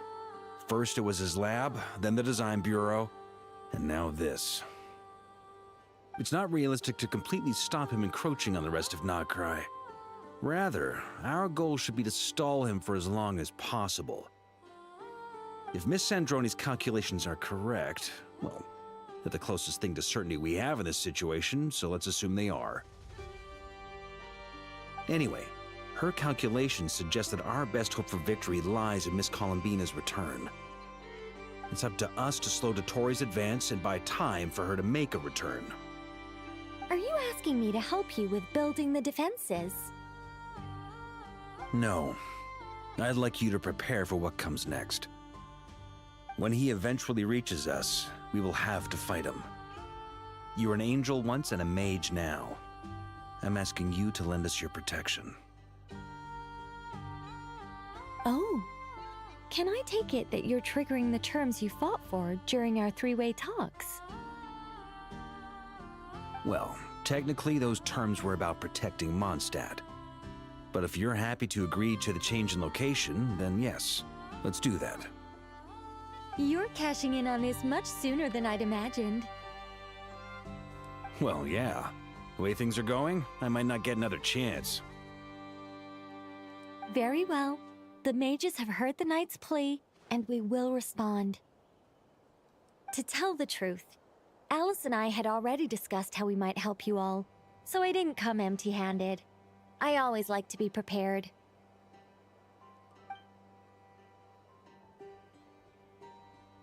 This is... wow. Yeah. This is great. Seriously, thank you. And we don't get to know said plan until it comes into action.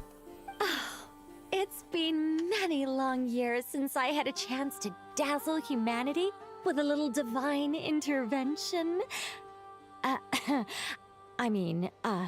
To humbly serve as a reliable and responsible guide. Anyway, Knight of Boreas, please accept this gift in recognition of your great virtue. Go now. May the angel's blessing deliver you safely to your destination.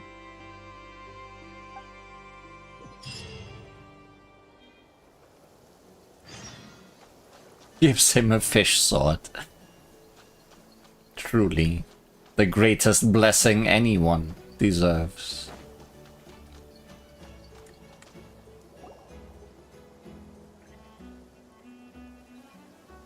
Ah, you're here.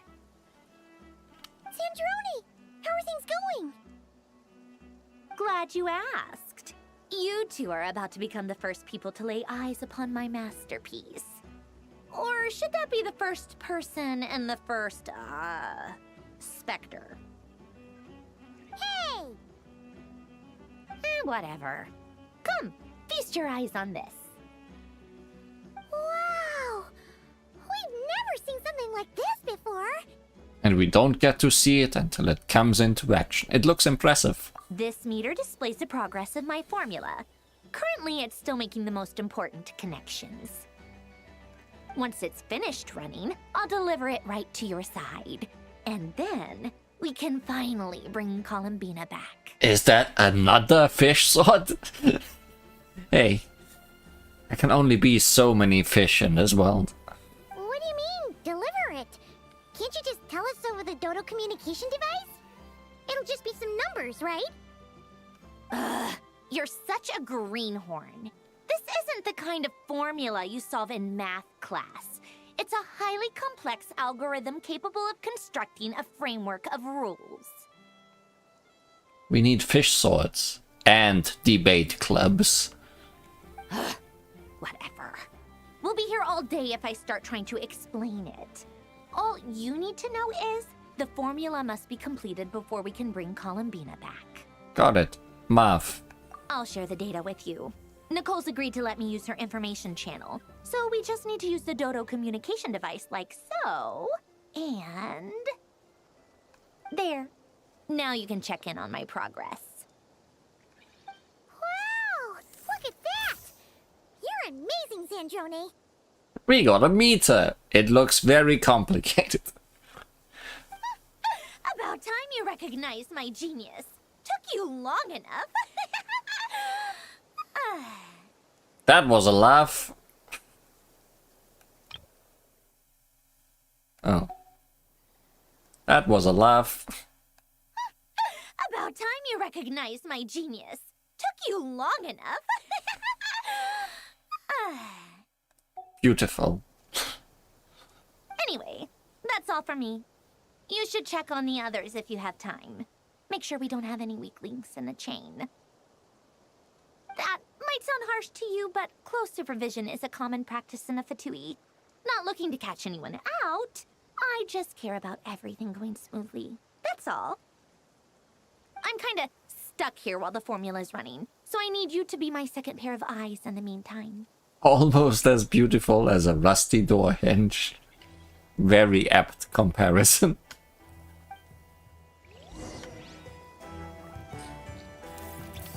Hey! Percentage already rising.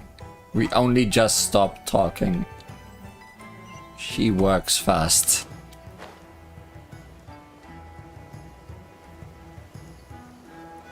Hey Flins, you haven't had much time to talk today yet. Any opinions? Traveler, Paimon, a pleasure to see you both. Friends! How's everything coming along? Fairly well, if I do say so myself. Personally, I am ready to confront Dottore head-on. Ooh, you sound much more serious than usual. To be honest, I am not usually fond of exercising my full strength. For one thing, it's hardly conducive to maintaining a low profile. Besides, I believe one should have the right to choose when to show their hand. I am conserving my strength until the moment of battle is upon us. Anything to boost our chances of victory. Seeing you get into the zone like this really puts Paimon at ease. Huh, Traveler? Yeah, me too. Most at ease indeed. I consider it an honor to have your trust. Rest well. I look forward to seeing you both in your element during the battle. But which element? The which element? Rest well. I look forward... Okay. No reason to talk to anybody a second time. Thankfully, Miss Nicole has come to our aid. Nasha Town is now looking very well defended. Golden Flame. Yes, that's Nicole's power, all right. Based on the latest message from Grandmaster Varka, it sounds like they've reached an agreement. The situation should be more stable with her assistance. Everyone will have at least some degree of protection. Albedo! Durin! Hello there, you two. Are you well rested? Thanks for your concern. I'm doing alright. That's good to hear. As per the plan, Albedo and I will be in charge of Nasha Town. As Dottore's energy field expands, it's creeping ever closer in that direction. But we will do our best to hold our position. We fought side by side many times before, and always with great success. I believe this time will be no different. So don't worry about us. Focus on fighting Dottore.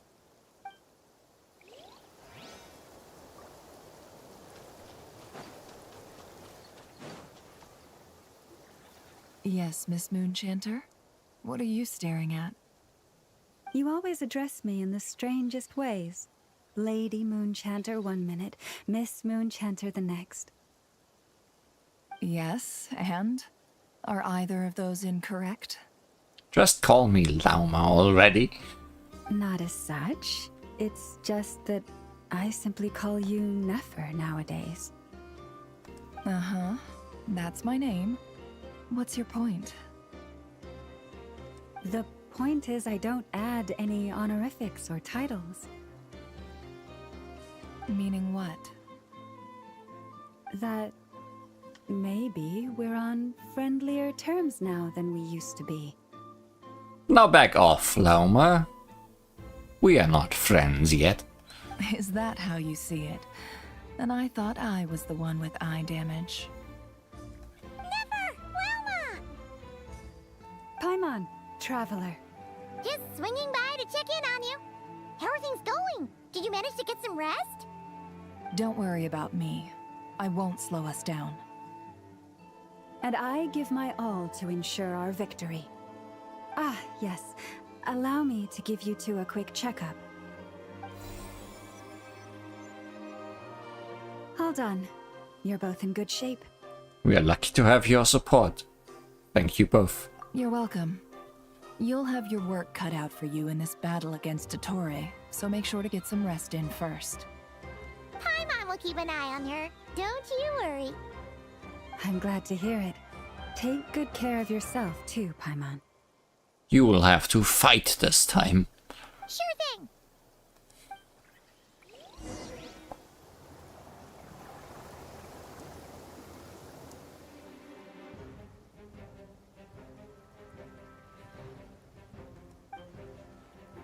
Hostiles incoming.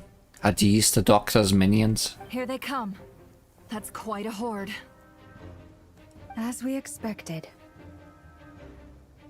Get ready, everyone. Take your positions and prepare to engage. Let's begin. I'm at the ready.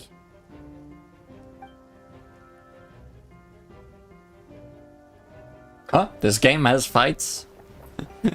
Could have fooled me.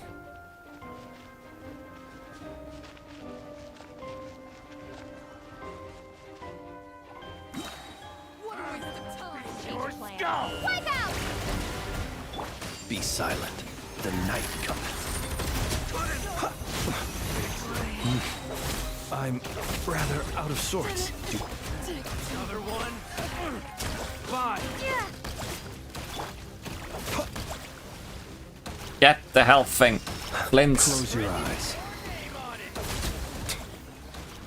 Get more health things, Flints. Be silent.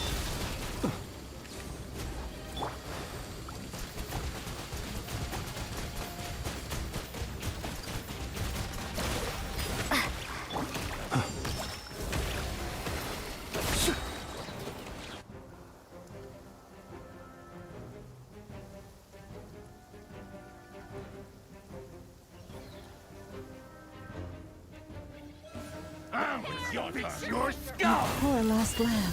With one heart, we seek within. These creatures cannot stand against us. Oh, fighting talk. Just don't let your guard down. That goes without saying. I'm hardly the risk taker in this group. Well, that went a lot better.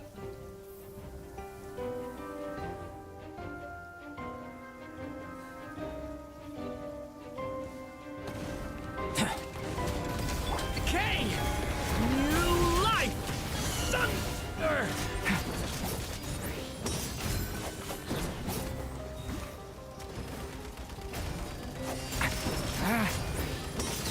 Huh, that was easier than I thought.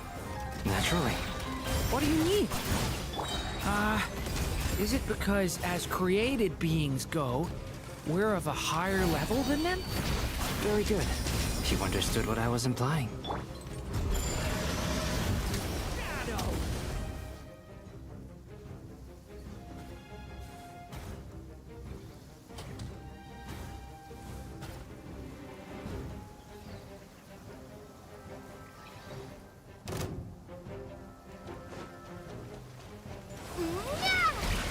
The deception ends here.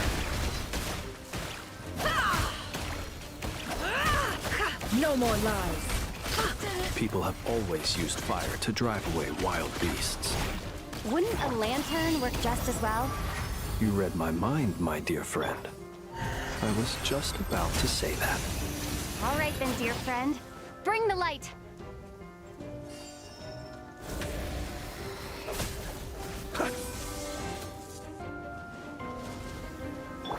Forest? Can't hide the truth. The mystery unravels.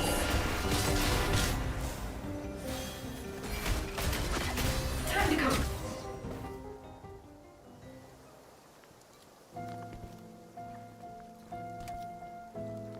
Oh, hi there.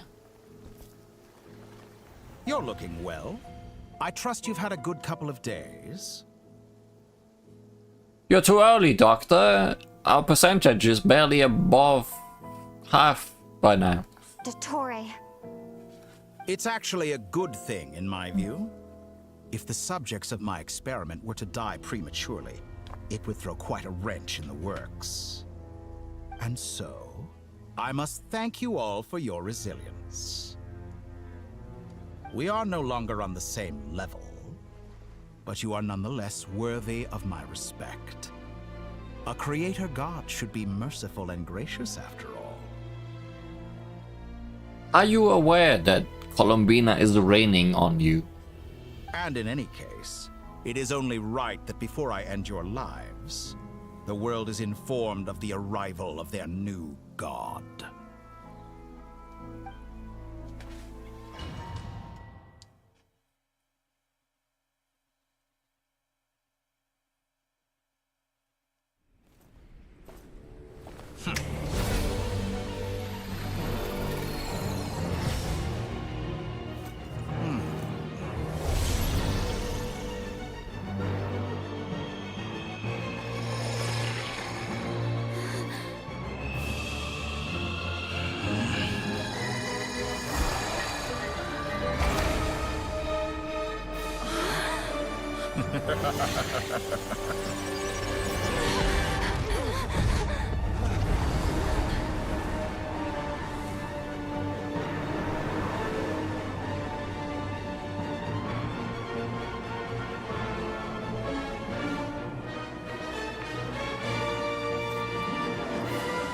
The experiment begins. We have been mooned. With the marrow of the 3 moons in my hand, behold the false moons fall!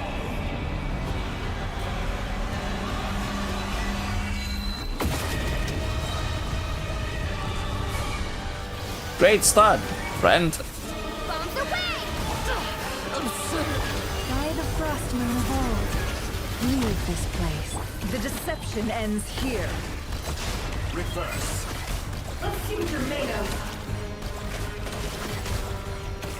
Oh good, reverse controls? Well, I'll just stand here then. Close your eyes. Observe.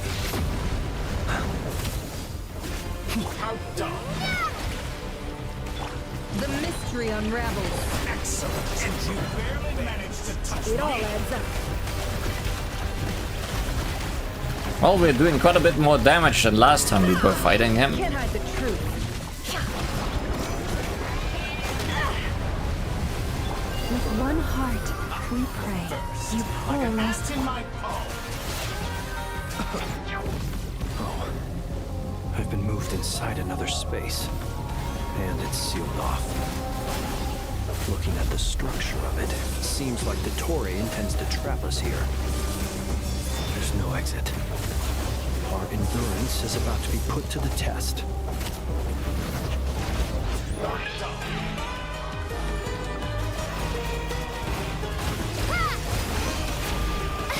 Leave this place. No more lies. There's some Sumeru in that song.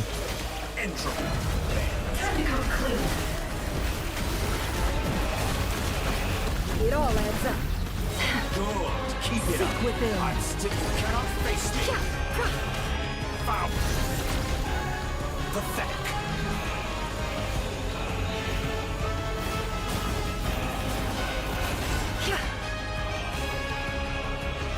Bad. Can't hide the truth.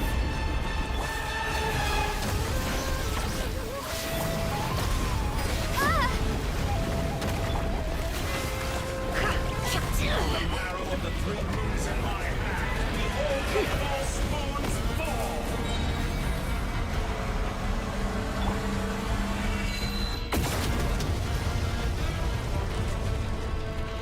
Reverse. By the frost moon of old, you poor... The mystery unravels. Tell me, where will you try scurrying off to next?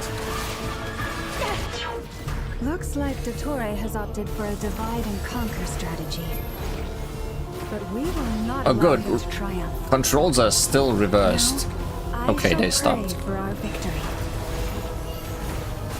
No, still reversed. detriment bends to me.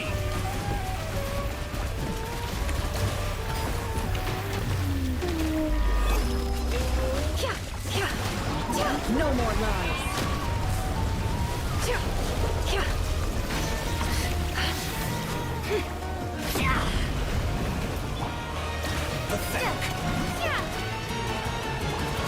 It all adds up. Seek within. No more lies.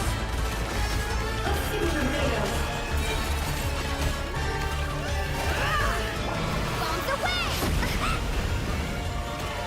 It all adds up. Bones remnants fall.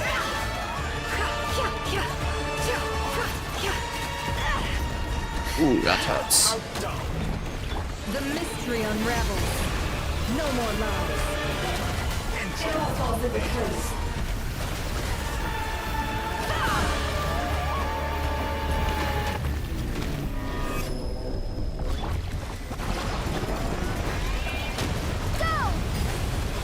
Can't hide the truth. Be annihilated. That which cannot stand against me. What's this supposed to be? A knockoff version of the space Columbina got trapped in? There really is no way out. We'll see about that, Dottore.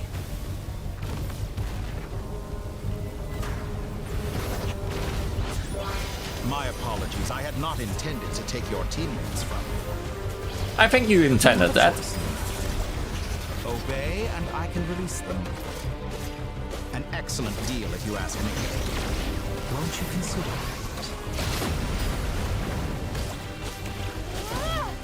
Entropy wins. Go!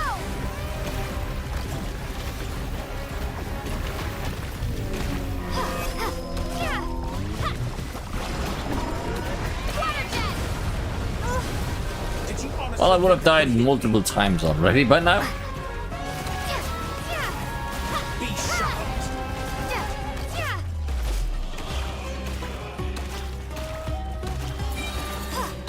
Wipe out!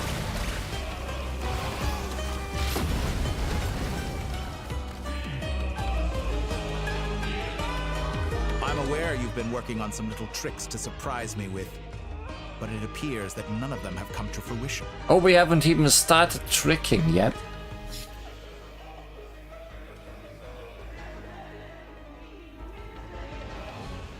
My guess would be that you're trying to bring Columbina back. But then, where is Sandrone? Or are you trying to buy time for her? Just wait like 30% more time. I always found their friendship to be a curious phenomenon.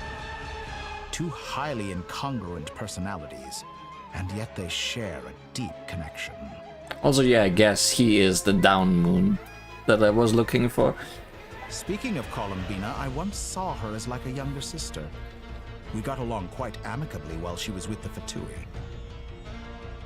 But then one day she suddenly decided she would refuse to take part in any further experiments. To this day, I truly don't understand what I could have done to upset her so much. I think that's just part of who you are. It's such a pity. I could have had a sister, a family. But alas, she grew to dislike me.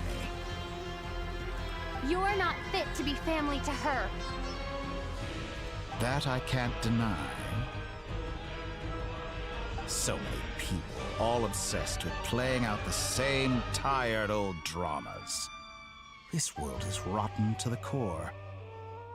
And then there's you. You had every opportunity to reach the right conclusion. The thought of killing you off like this? But I maintain that I approached you in good faith, so I will offer you another chance. Will you work with me? You have until I count to 10 to make your choice. Can you wait until I count to 100? 1, 2, 3. Not in a million years.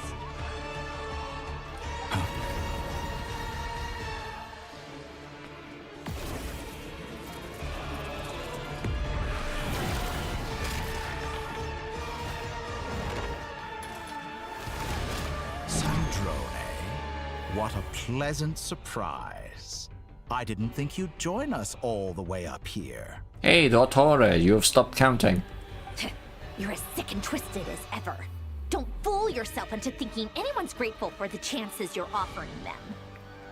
Sandrone, the formula hasn't finished running yet. Funnily enough, I was just discussing a collaboration opportunity with the Traveler, and then I see you, who I must say is a good example of an opportunity gone to waste. Gone to waste? I said that everyone would get one chance, and you've used yours to march right back into the lion's den. So yes, it's an utterly wasted opportunity. And what makes you think I believe a word that comes out of your mouth? I was planning on disposing of your little formula after wrapping up more urgent business here. But since you've taken the trouble of serving it to me on a silver platter, I can simply bring it forward in the schedule.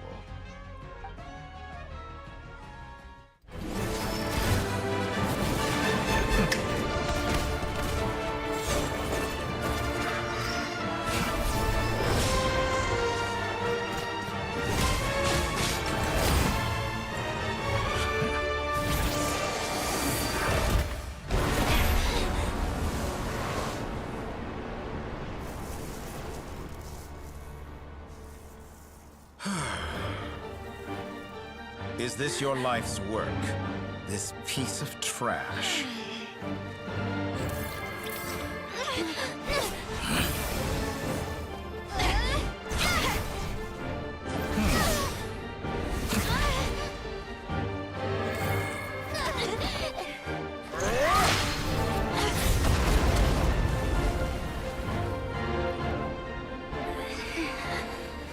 Your formula runs too slowly, Sandrone.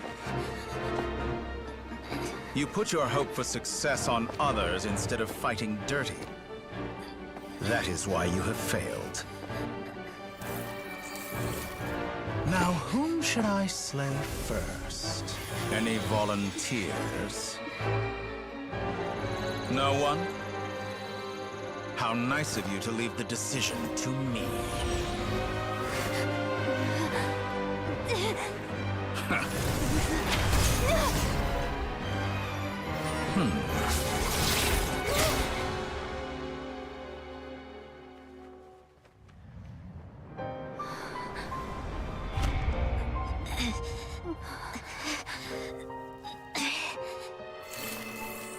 Oh, how unexpected. Sandrone, any last words for me, comrade?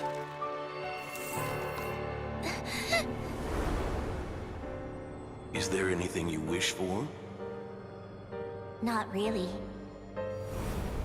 But I've always known what I don't want. Go to hell, Dottore.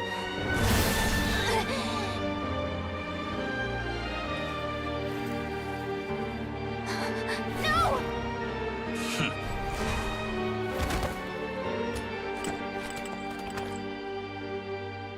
And now, you have failed.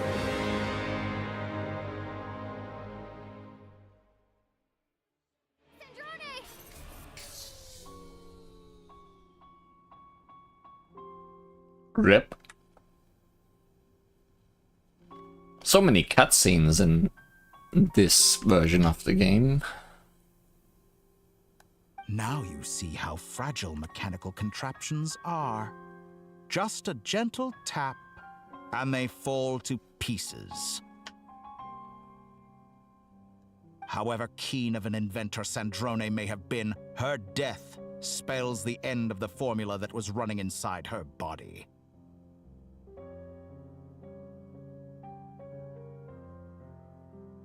It'd be cool if you actually had to do something to prevent that.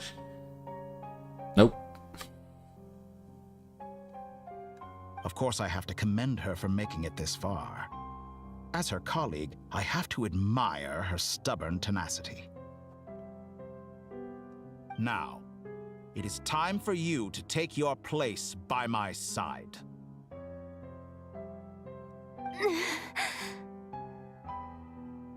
My count was interrupted, but the second chance I extended to you still stands. Once again, you are welcome to join me. By now, I'm sure you have gained a greater appreciation for the power and authority I wield. What is stopping you from embracing a new world of endless possibilities? Because you're kinda a douchebag. Not in the mood to talk? As you wish. You seem less talkative than usual today. I'll change the topic to something more apropos. Sandrone was always like this, never trusting anyone, always so reluctant to share her research with them. Objectively speaking, she had her strengths. It is remarkable how she extracted and even optimized the world formula from so much data. But her inability to trust was her undoing. Had she allowed someone else to monitor or run the formula for her, you might still have a chance at victory even now. And what's telling you that she didn't? Head guy's still alive? Surely. But regrettably, she was a stubborn fool. As much as it pains me, she had to go. Dottore. Maybe this is news to you, but people can change. Columbina surprised you when she escaped, and I think Sandrone would surprise you too. Or maybe it's Paimon with her degree in whatever. Change? You can twist the truth however you want, but I see it clear as day. You're the one who can't trust other people. Is that how you see me?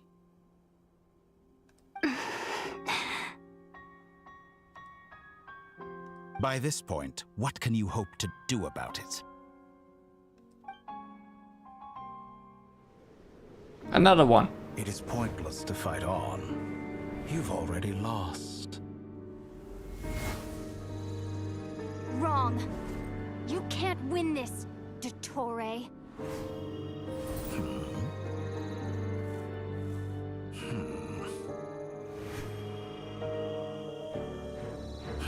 What?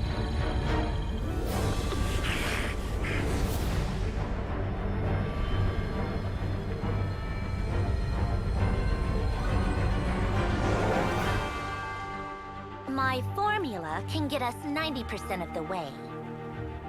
It will connect you to Columbina. Then, I will bring the formula's output to the Traveler's side. For the last 10%, do whatever it takes. Just bring the moon down.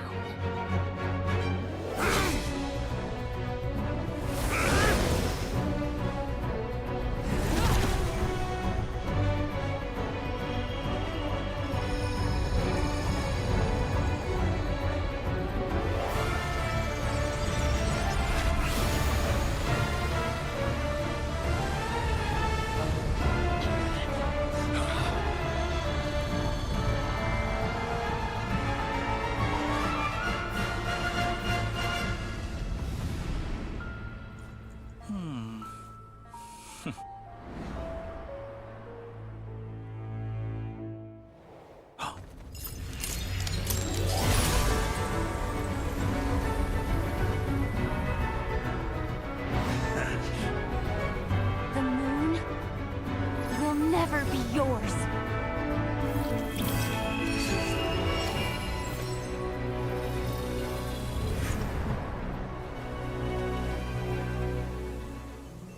I turn my body into moonlight and pour it over Nod-Krai. My soul, I leave here to inform my future friends. Lastly, I will hide the Trilune Authority within the Frost Moon. And when my body, soul, and authority are reunited, finally...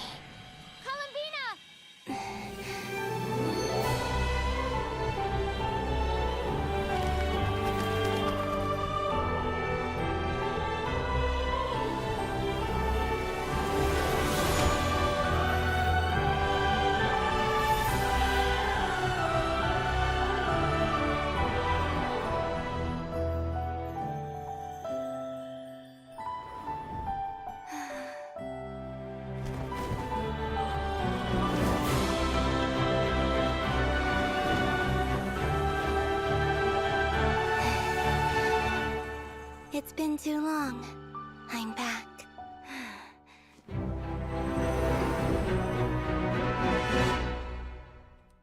You messed up, Dottore. Stay focused on the battle, Traveler. What a touching reunion. Though I personally find myself repulsed by the sight of weaklings huddled together for war. Now, quite finished patting yourselves on the back. Show me how long you can struggle before you drown. Watch out, Columbina! He can manipulate space itself! I know. Wait for the right moment. We'll strike together.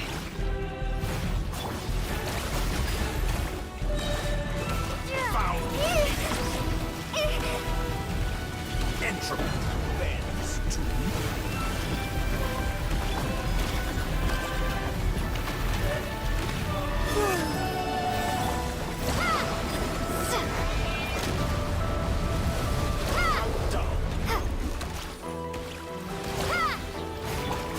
Moon's remnant.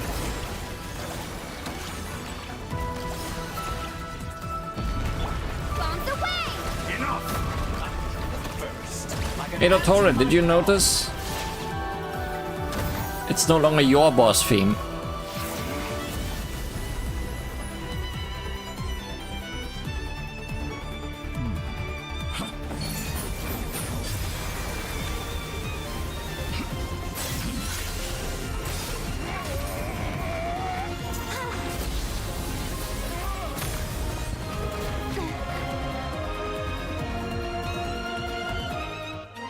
I grant you the new moon's blessing.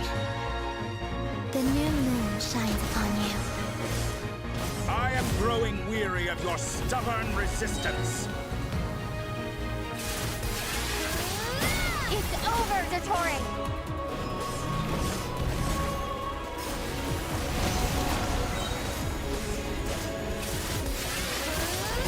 Time to pay for your heinous crimes! No longer must the world cower in the cold night. Our future is not yours to command! Let the moonlight dispel the darkness.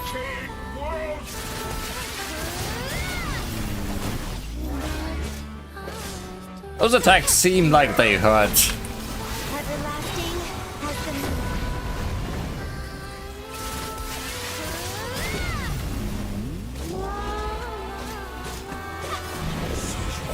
Wallow in this rotten, decaying world.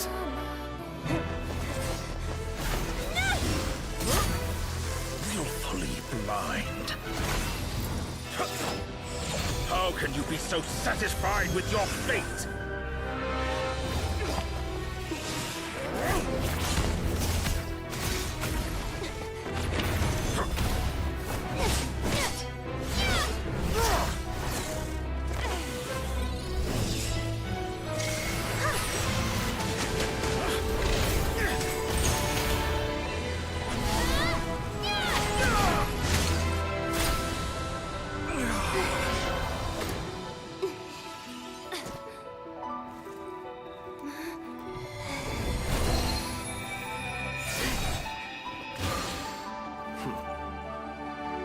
This battle was never about fate.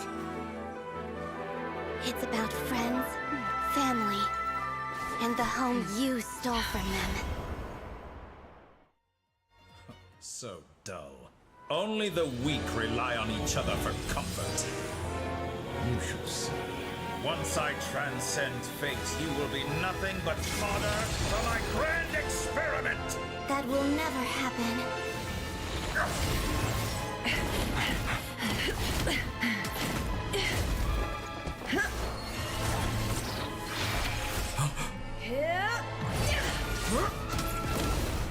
There's the quick time events.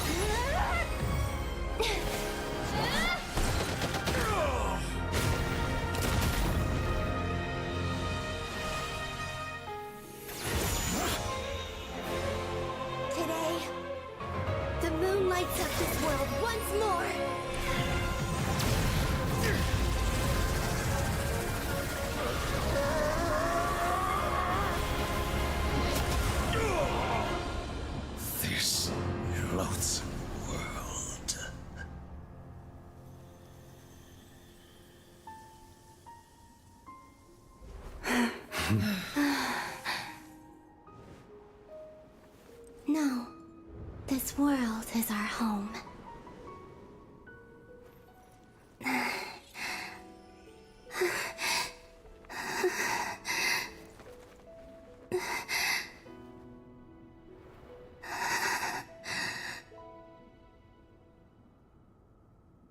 We can fix her, I'm sure.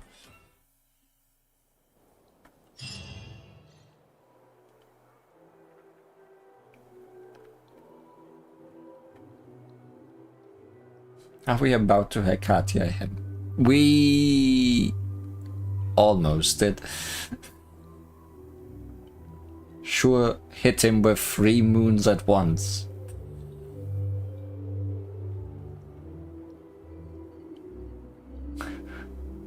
Eyes did not petrify him. We are not that kind of monster.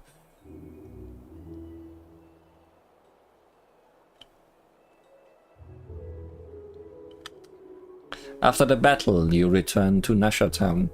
The scars left on Nod-Krai by the doctor slowly begin to heal. But shouldn't the doctor be the one that does the healing? What kind of doctor is he?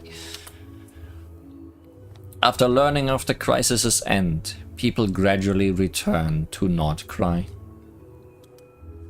And the frost moon in the sky also remains within this world. No, you're doing it wrong. The moon looks like this now. What are you drawing, children? The new moon, Mom. It looks different than before, doesn't it? Also... Can I go buy a sugar sculpture today? Please? Just one? All right. I suppose today is a special day after all.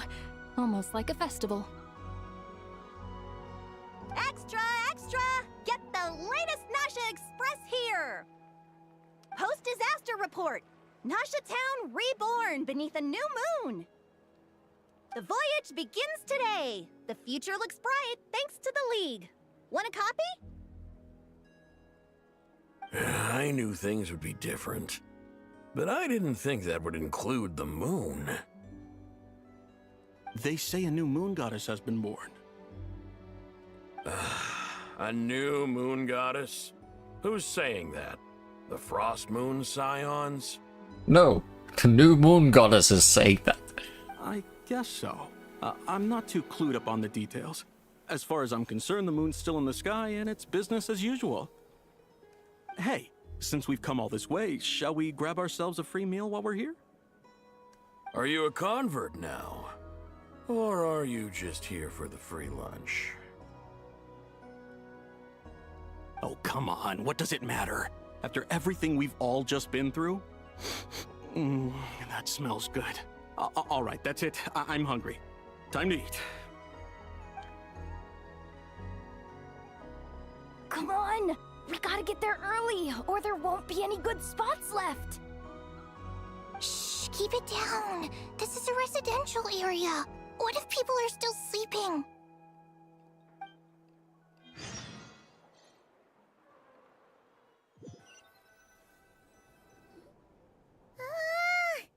Why is it so noisy outside? Good morning, Paimon. Sure you don't need 5 more minutes. It's okay. Paimon was pretty much awake anyway. It's been so long since we last had a chance to relax, huh? Feels like time is moving slower than usual. What do you mean time is moving slower than usual? I don't know. What about you? Did you rest well? Well enough. Somehow I wasn't as sleepy as much as I expected. Still winding down from everything that's happened? Or are you wondering how our friends are doing? Or is it about what Dotori said to you? A bit of all of the above, I think, but don't worry. I'm feeling okay.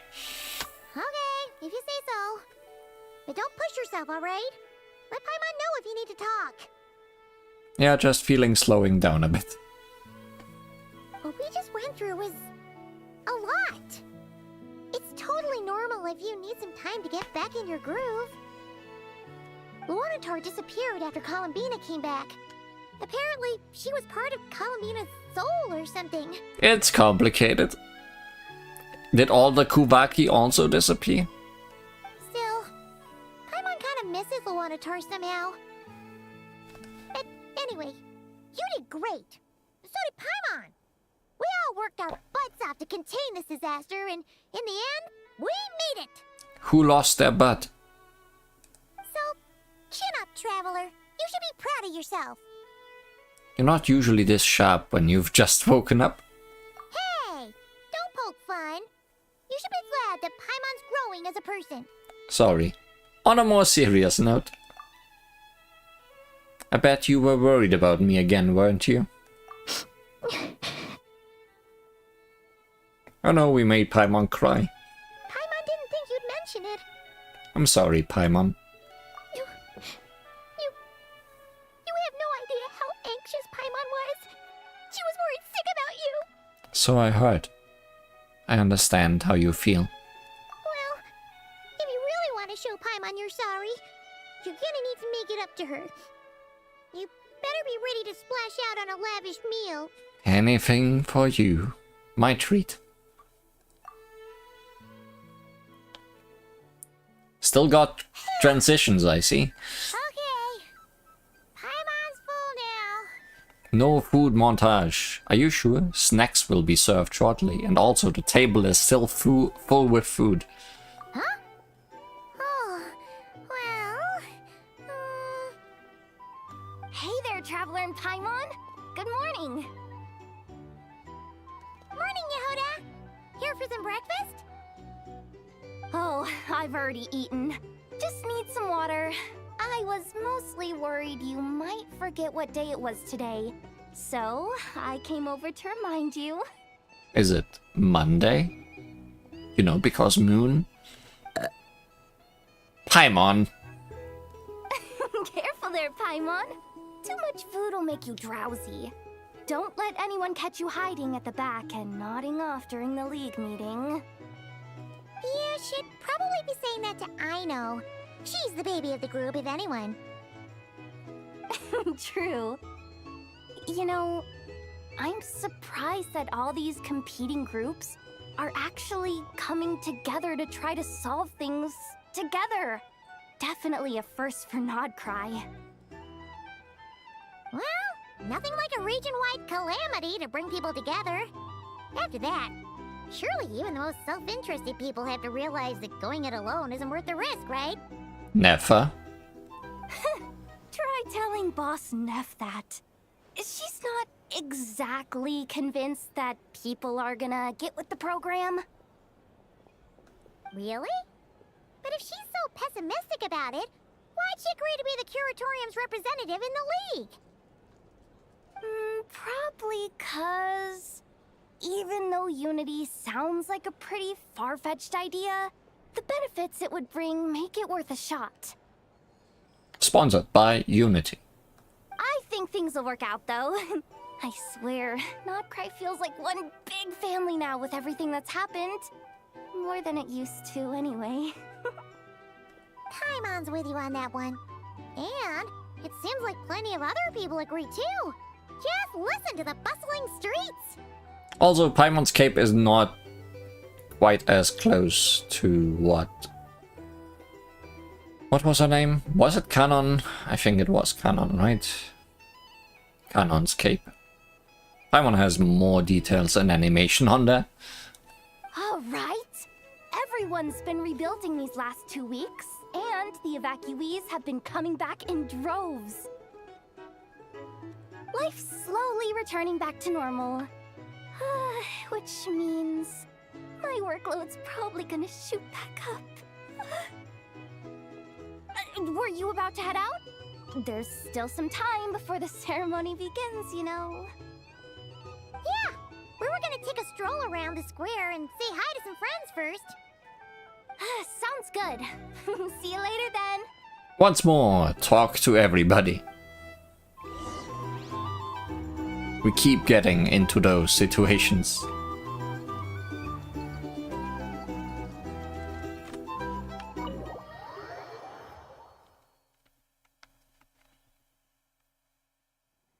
Please accept today's boon. Have a nice day. Are Paimon's eyes deceiving her? Or is that Inefa handing out food for the Frost Moon Scions? Hello there. Would you like a feast of the moon, along with some snacks of the day?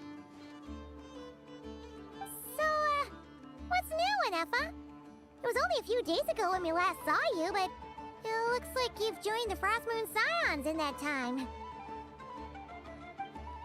And I know too? What are you talking about, Paimon? We're just here to help. Duh. In the wake of the disaster, it's all hands on deck. We responded to Lama's request for support. At times like these, the smallest good deed can inspire others and help them through the hard days ahead. And we're using eggs and heating tubes to make that a reality. In true Krumkake Crab Shop style! Great work, I know. Inefa! Did you hear that? The Traveler said I did good. The Traveler! We also couldn't have done it without your little robot coming along with us. That's because it's true, I know. Proposal. If you can resist eating today's dessert, I will provide you with compliments, too. No way! Well, that proposal got shot down quickly. I need something to get me through the hard times too, you know. Mom! Yes, dear. Go right ahead.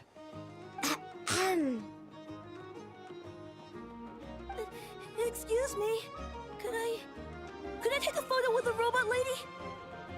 She helped us get safely out of Nod-Krai, and she helped us get back home too. She's the best.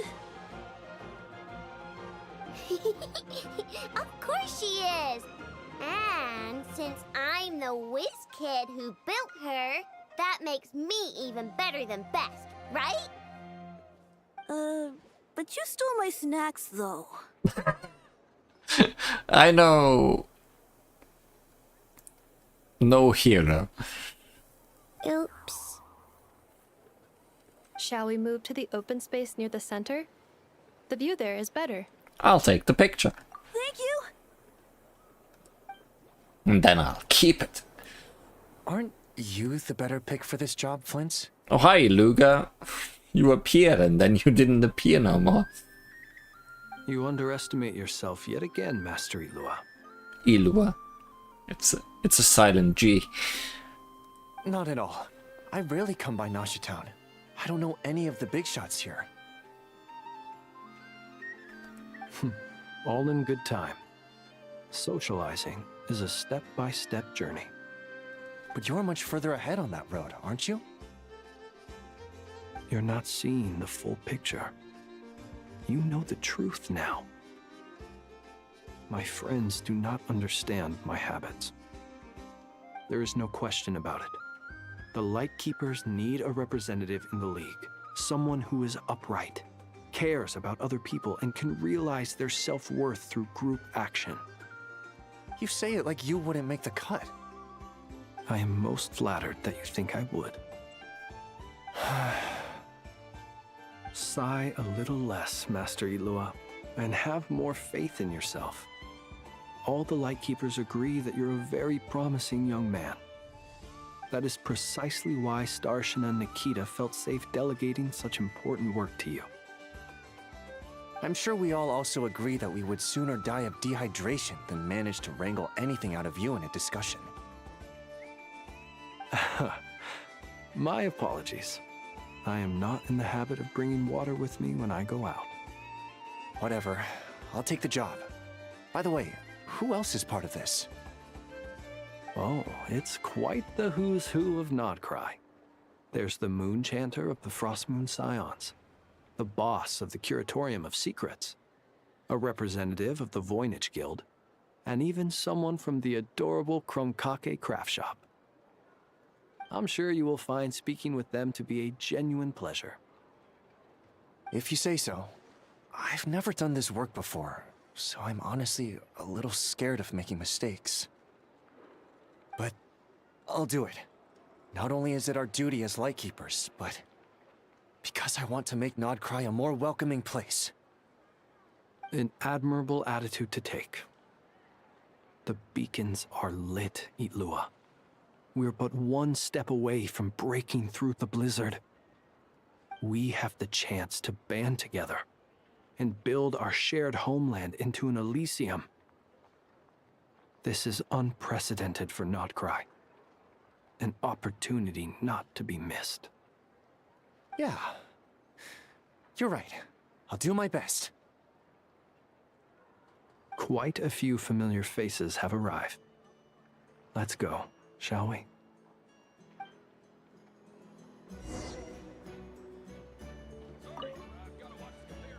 You look so cool when you fly, Miss Robot, and when you use your spear, too!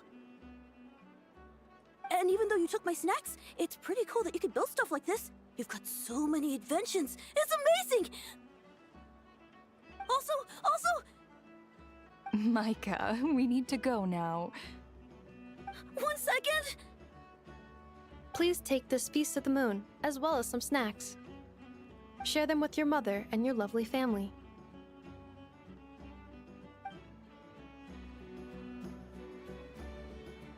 We should have asked Aino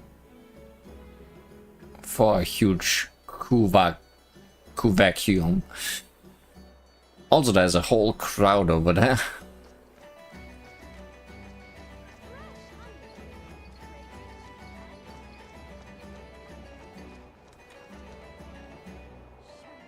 Hey, remember when even with crowd settings on, we barely had any characters showing up? Good old times. Wow! Everyone's here! You seem well rested. I know no one's asked, but I'm sure you all want to know, so let me just say, we're doing great. Thanks. It's almost like the setting is on and on. It's almost like the game got upgraded quite a few times since when was that, Leo? Well, great, but not perfect. Starting to lose my mind from boredom. Can't drink a drop of alcohol while I'm waiting for my wounds to heal. I'm sure you had a sneaky swig or two. Wait, how'd you find out? I'm sure you must be missing Mondstadt after all these years away, Grandmaster. Yeah, you could say that again. Every time I get news from Mondstadt, it makes me want to go back and see the place for myself. Honestly, once things are wrapped up here, I think it'll be time to head back home. Hey, looks like someone's taking the stage. What stage? Can everyone see okay? Anyone need a boost? I'll just listen from the back. It's fine. You're taking this pretty seriously, huh, Durin? Well, it's not every day that I get the chance to see how people speak in official settings. Soak it up like a sponge. I'll make sure you get a chance to practice for yourself later down the line. Actually, I know just the thing. You can debrief the Knights of Favonius for me. Mr. Varka, are you forgetting that I'm not a Knight of Favonius? I can knight you. Any particular title you'd like? Is he joking? I really can't tell. You'll have to figure this one out for yourself. It'll be a good learning experience.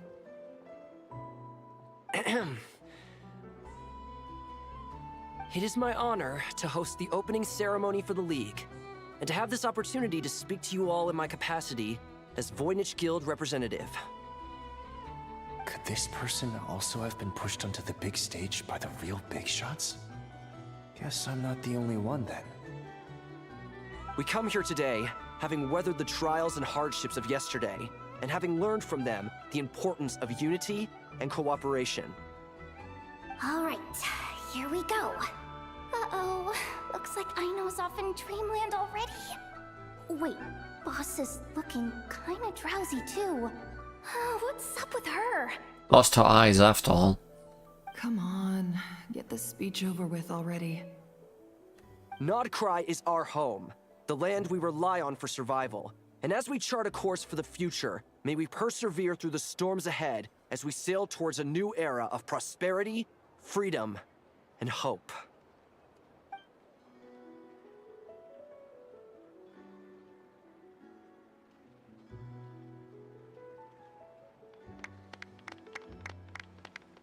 We're cutting this one short.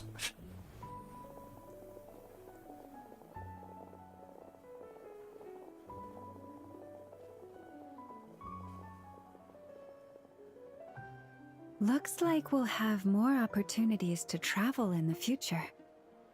I'm sure you'll cope, Lady Moonchanter, given how fleet of foot you are. Unfortunately, I suspect I'll be too busy at the Curatorium to act as your host. We have a busy schedule, not to mention an international network of contacts to manage. That'll be all right. I'll just check your schedule with Yehuda well in advance. And if she's not available, I can simply ask Ashru. You... So giving my employees extra workload isn't enough for you? You're really going to drag my cat into this too? He will stop at nothing, never. I thought you'd approve. Aren't you forever increasing your employees' workloads? That's a bold statement. Are all the Frost Moon Scions feeling more audacious now that your moon goddess has returned? Columbina's return has brought joy to all who care about her. That includes both you and me. As for the Frost Moon Scions, we are learning how to thrive independently, without relying on the moon goddess. It is up to us to make our home a more livable place. Joining the League is one of the steps we are trying towards that end. I like the word try. It's nice and non-committal. You can opt out at any time and still say you tried. You don't see a bright future for the Frost Moon Scions? Or did you mean the League? I'm just not as optimistic as you. The Frost Moon Scions should count themselves lucky that they have a leader as stubborn and enterprising as you. But Nod-Krai's a big place, with all kinds of people. Most of them don't enjoy answering to a leader, or even listening to reason. Well, that's where you and your methods come in. Unless the Curatorium of Secrets is only here for appearances. For now, yes. And that won't change until this venture becomes worth my while. What would make it worth your while? Getting out more than I put in. Right now, I'd barely break even, but I'll grant that it's a good start for Nod-Krai. Then maybe it's worth a try. All right, you can stop now. Or do I have to join the Frost Moon Scions before you'll get off my back? You'd be very welcome to join us. Hey, you two! Congrats on all your hard work! What are you chatting about? They're not chatting about, they're chatting against. Nefer was trying to dissuade me from adding to her employees' workload. Also, she's considering joining the Frost Moon Scions. Sorry, what? Your conversations are always the most interesting. I agree, Nicole. Would you two care to join me for some tea before heading to your next destination?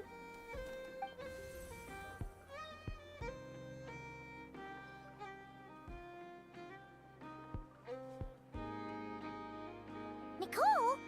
Wait, where are you? Aren't you gonna show up today? Oh hey, it's that white weasel we saw in that one part of the Kuvaki Research Center. Sadly not. I'm otherwise occupied right now. I'm sorry, Paimon. I can hear how disappointed you are. If it's any consolation, let me say that how things appear on the surface is a far cry from what they are at their core. Perhaps you'll feel better if you focus on the fact you have a special line of communication with the great mage herself. Okay? Has something happened? No, Or not yet, anyway. Well, that's not ominous at all. Is there something we should be watching out for? Not for the time being. How about in a month or so? Just think of this as a general check-in to make sure this communication system is still running smoothly. Besides, it's good to chat once in a while if we want to maintain our friendship. You could have just said so. Paimon got all worked up for nothing. Still, the best friendships are built through face-to-face interaction, you know? It's never gonna stop being weird having tea with you when you're not there and just talking to thin air. Alright, fair point. I'll bear that in mind for next time. And if I ask what's keeping you occupied? Yeah. Any update on that crisis at the world's borders? Alice just informed me that they had their work cut out for them. Now everyone's thoroughly exhausted. But they did finally get things back under control. Still, we can't let our guard down yet. The disruption caused by this disaster has made Teyvat easier to detect from the outside universe. Aliens! She plans to wait for things to stabilize, then reschedule her Mondstadt vacation plans. As for me, I agree with Hat Guy's perspective. This is a time when many new variables are emerging, and the situation is changing constantly. Plus, most of this change is for the worse. We have to remain vigilant and ensure that the embers of chaos are not rekindled. I did notice that the energy in Nod-Krai changed somewhat after the War of Funerary Flame, but since it was still aligned with the Light Realm, I never gave it a second thought. It looks like I'll have to examine the connections between phenomena I observe more closely in the future. Sounds like you've got a lot on your plate. Just doing my duty. It's more or less second nature by now. Of course. To give you the full picture, I'd have to start with the substance from which angels were formed. Can we cut off this conversation? Never mind. Paimon's right. Showing off my knowledge would be much more satisfying in person. By the way, you did receive the gifts from the Hexen Circle, yes? I'm not trying to claim credit or anything, but my pride demands that I at least mention it. They're quite similar to the protective talisman that Alice gave Dory, but with some very special enhancements. Oh, so that's what kept our friends safe when Dory trapped them. Indeed. We went to great lengths to make sure they were invisible to his eyes. I see. Or didn't. Thank you. I'm so happy they came in handy. Still, not fishing for gratitude, by the way. I just want you to be aware that sometimes your friends may be protecting you in ways you cannot perceive. Anyway, I'll contact you if anything else crops up. If not, you know what they say, no news is good news. Oh, my angelic instincts are tingling. They say... You should head to the docks next. Your friends are about to board their ship home.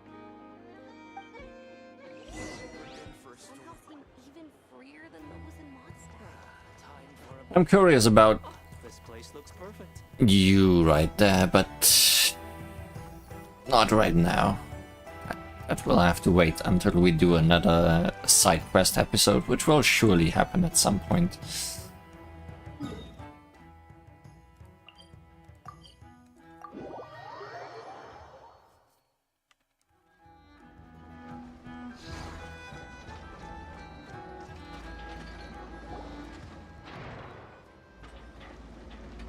Oh, these friends. You're here. You are leaving. You're here too, Hat Guy. Are you heading back together? It's a date. No. I'm bound for Sumeru, and she for Fontaine. We just happened to cross paths at the harbor. How's your core? Everything seems fine. Sandrone may have an abominable temper, but she's always been very responsible with important calculations, and things entrusted to her by valued friends. You always speak as if you know us inside out, Mr. Hat Guy. It's almost like you were part of the Fatui. Maybe I'm just a good judge of character. I certainly hope that's all there is to it. Regardless, you have been a significant help in this matter. For that, you have my gratitude. I didn't do anything special. Sandrone's the one who completed a seemingly impossible formula and turned the tide of the entire battle, even giving her life in the process. She's the one we should be thanking. Even we were unaware that Sandrone had hidden the real formula inside Polonia's body. She managed to fool Dottore into thinking the formula was running in her system by installing an identical-looking decoy within her. She probably realized that she didn't have the strength to stop Dottore. But this way, she could at least get him to lower his guard. Then it was kind of risky to send in Polonia first. What if the real formula was destroyed during that? She always worked like that. Always had a backup plan. What will happen to her body? We'll burn it. Well, that's why I'm traveling to Fontaine. She made a request of me long ago, and the time has come to fulfill it. Think of it as her will. What was the request? To become another Catherine.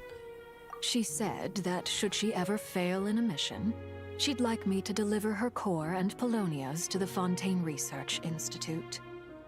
She also mentioned that she had made arrangements for people there to set her affairs in order. Some of her personal effects, such as her notes, were left to me. I've decided to take them back to the House of the Hearth.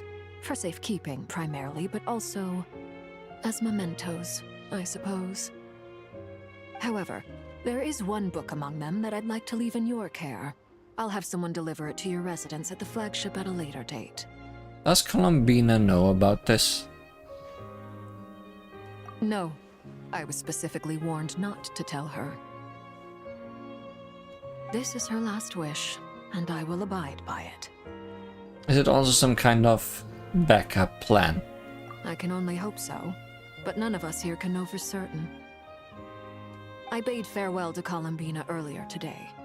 As promised, she turned the iridescent moon's marrow over to me. She spent a long time with Sandrone's body, saying her goodbyes. Oh, is she alright? Sandrone's passing has left a great wound in all of our hearts. It will take time to heal.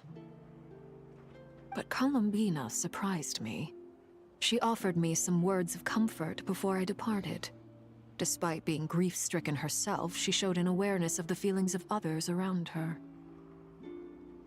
She never used to act like this. Clearly, she has grown. And I suspect that we have you to thank for much of the change we are seeing in her. We certainly opened her eyes to a new world. It was a group effort by all of her friends. Huh. After these recent events, the Tsaritsa has revoked the Pale Star Edict. Snezhnaya now realizes that the arrest warrant for Columbina was just a ploy by Dottore, who coveted her powers. I shall return to Nod-Krai to see her as soon as I find the time. I hope that from now on, she too will explore more of the world. Columbina Hyposelenia's journey is only beginning. My ship is here. Traveler, Paimon, we shall meet again. You too, Hat Guy. What are you still bumming around for? Isn't Columbina waiting for you? I thought today was the day you'd agreed with her to go find out the truth about your sibling. Oh my! I'm a little nervous. You're afraid you won't like the truth when you see it. Well, this is new. I was starting to think that nothing could scare you. Don't say that! Wouldn't you be if you were in this situation? Fair point. But I'd say I have more experience facing up to unpleasant truths than the Traveler. They say blood's thicker than water. I know how much you need your family back. more than you need any of your friends. And I'm sure that all your real friends understand that too. No matter what the truth turns out to be, they will stick by you and support you, whatever decision you make. Finding the truth is important, but more important still is what you choose to do once you've found it. Alright. At least, that's the life lesson I've learned from my experience, grappling with the truth. Do you feel better now that you used to? What? Now that Dottoro's dead and gone? A little, I guess. But it hasn't solved everything. Maybe I regret not getting to end his life with my own hands. Or maybe it's something else. But for whatever reason, I still feel like I have a chip on my shoulder. Either way, I'm going back to Sumeru. Lesser Lord Kusanali is gonna need help dealing with all the chaos Dottori left in his wake. Not just from this incident, but everything he did in the past, too. You should continue with your journey, as you've always done. Who knows? Maybe we'll meet again someplace else. Surely. We have not seen the last of this hat. So, what should we do now? If you want to explore a bit more to steady those nerves, Paimon's game! After all, when Columbina said she knew where your ship was hidden, Paimon promised to give you two some alone time with the truth. It hasn't been all that long since we were last apart, sure, but with Columbina there, Paimon's sure things will be just dandy. Paimon. Thank you. Ain't no biggie. Paimon might be all about that food and fun, but she knows how to do right by people. Paimon's sure you'd prefer to digest the news about your brother in peace. But, no matter what you see, just know you can share it with Paimon. Of course, as long as it's not super private. If you can't make sense of something, let's give it some thought together. And even if we both can't figure it out, Paimon can at least treat you to a nice meal. Who am I to refuse you, Paimon? You're my best companion after all. Glad to hear it. Feel better now? Yes, much better. All thanks to you, Paimon. Alrighty. Next up, time to meet with Columbina.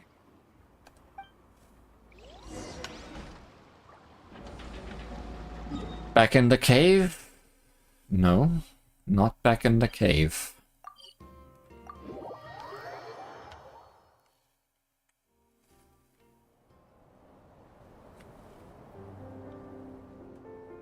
Columbina, we're here. Eyes back to closed.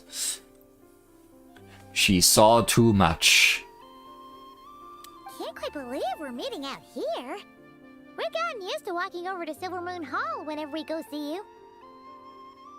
And we might still end up doing that, considering we are not done with those things. We just had to put them on hold. Well, you're still welcome to go there whenever you want to see me. It's just, now that it's all over, I've decided to make some changes. Try and fit in with the Frost Moon Scions, like Lama suggested. And how's that been going? The older generation are still timid around me. They don't dare get too close, and they bow their heads when I walk by. But things are much better with the children. I see more curiosity in their eyes.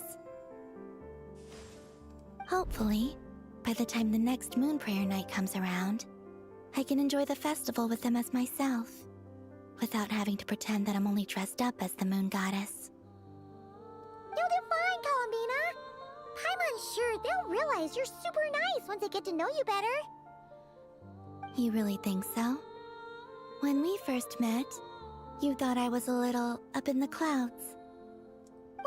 We were just starting out then, come on! So Lama told you, huh? I'm only teasing. I know that I have you to thank for pulling me back down to solid ground. We sure pulled back down that moon. It feels good to finally stand firm on the earth where I was born.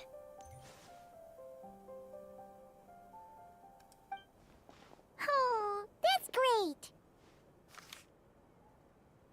Oh, you can have this back now. Thank you. I'll make sure not to lose it this time. Well then, are you ready? Ether, what happened to our spaceship back then? Why did you leave? It's time to learn the truth at last. I'm ready as I'll ever be. Good. Then let me open the way for you.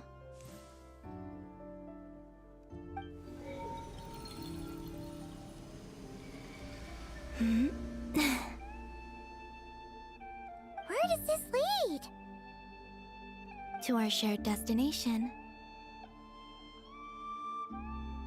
To the moon! Huh? Do you remember me telling you about my missing prologue back when we just met? I said that my story began To the moon! But while I was inside the moon's reflection, I realized that my prologue was really hidden in the future.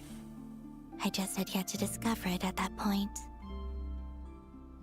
The story of the time before I was born was in fact the story of my distant future. It's truly fascinating.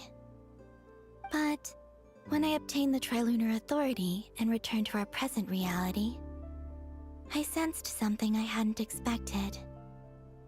Your prologue. So you mean... Yes, your spaceship. All this time, it has been hidden on the Frost Moon, which lay beyond the sky. What? But why? Who could have done this? What? Why? Who? The great ruler of the firmament. The heavenly principles. Her again? Why? Wait, them? Why would they do that?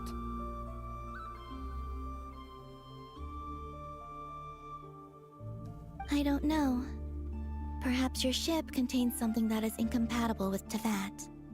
Or something that cannot be known. Oh, did I pick a bad time to say this? I know it must have been hard to work up the courage to do this.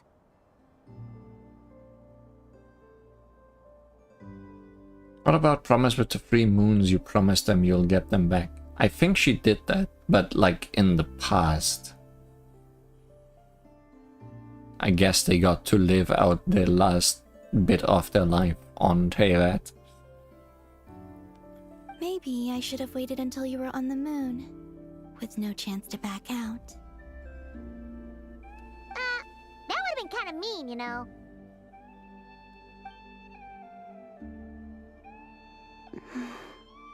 Take me there. Oh? Whatever is hiding in that ship, it belongs to me and Ether. Those memories belong to us. No one else has the right to decide whether I should or shouldn't know about it. Not even the heavenly principles. Very well. Then let's go. Yeah, you two take care, alright? And don't forget to come back soon! Rest assured, Paimon. We will. Traveler, after you.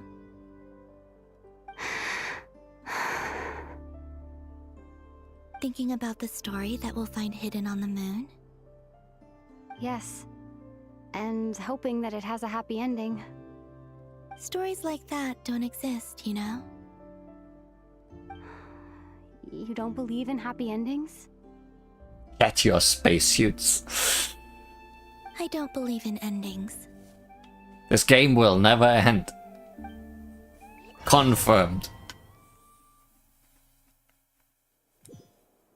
Where am I? This is the pathway I built between Teyvat and the Frost Moon. The moon is very far away from us, so it could be a long journey. Go to the moon.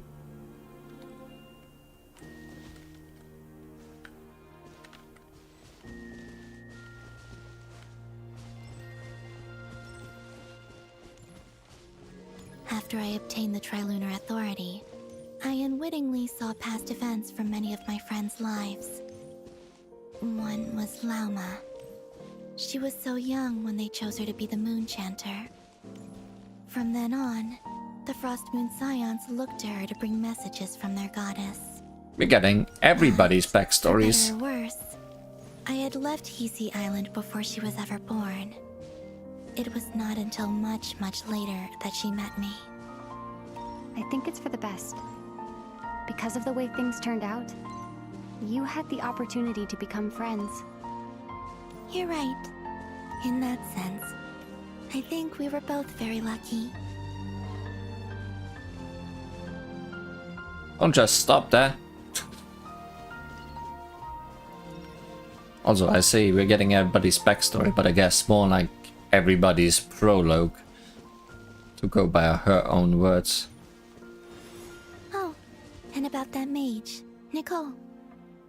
I only recently learned that she has lived in Teyvat since the time of the Three Moon Sisters.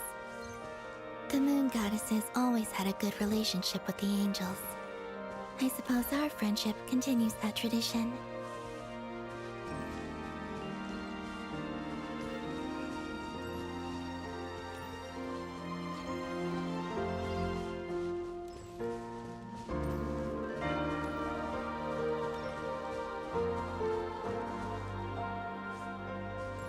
And then there's Zandrone. I never knew that much about her, beyond the fact that she was created by someone called the Lord Artificer. She, too, suffered for a long time before joining the Fatui.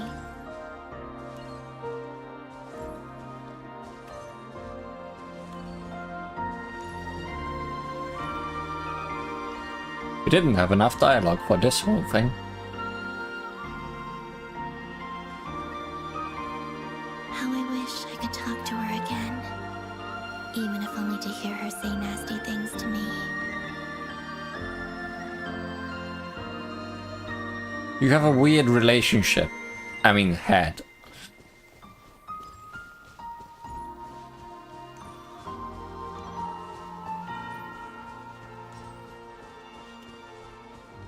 Oh hey, that one. Also, I saw your sibling's story. I'm afraid I didn't see much. It seems that he rarely came to the surface, where the moonlight shines. But I did notice that back when you first set out on your journey, he would often appear nearby, gazing at you from afar with a guilty look in his eyes. I do remember this scene. Let us speak no more of the past. I probably shouldn't reveal so much about my friends. It's not my place. Let the moonlight carry us forth. We are very close now.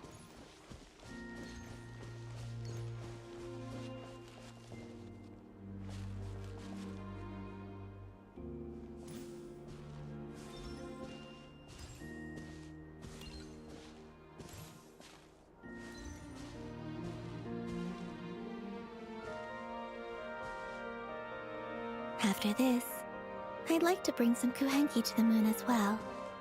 If they're willing, of course. What about your other friends? Will you bring them to visit too? Certainly. But I'll need to tidy the place up first. This home hasn't received any guests in a long, long time. Moonboat. Sit in the moonboat.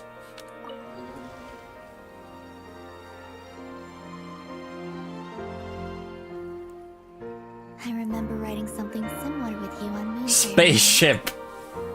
I believe it was called Dodoko's Whirligig.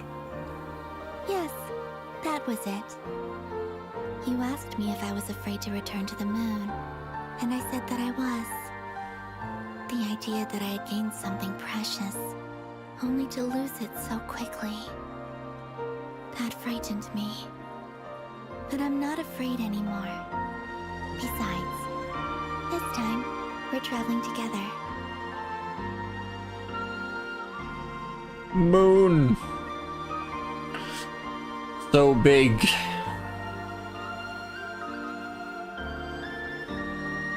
Roll credits. Never show us what's on the moon.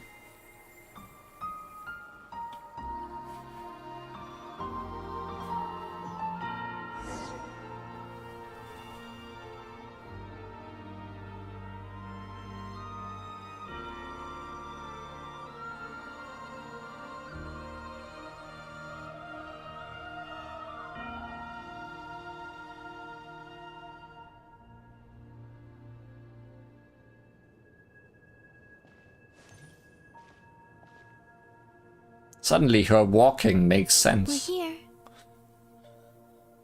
She's just moonwalking everywhere. But not the backwards kind.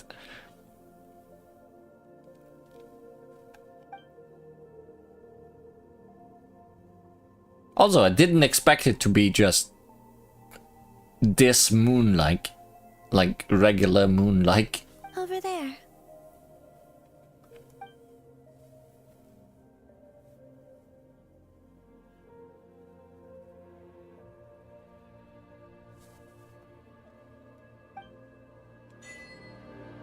To the moon!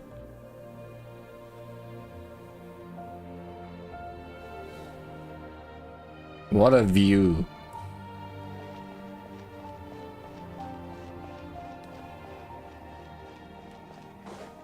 Can I explore here?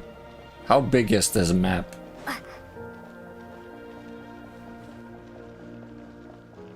I wanna run around the moon.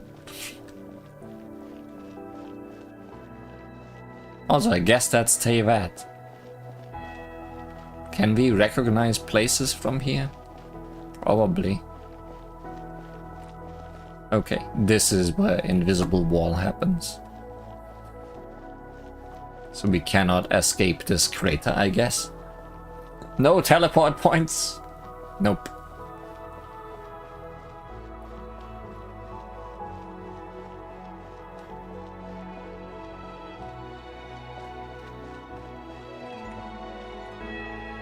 I'm assuming that's Sumeru with the forest and the desert, and that's probably Fontaine.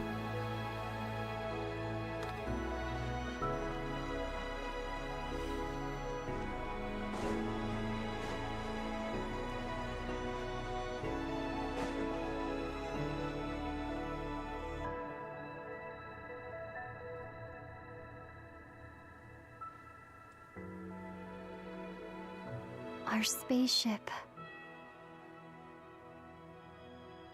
It's huge. I suppose that the moon is the only place one could hide it.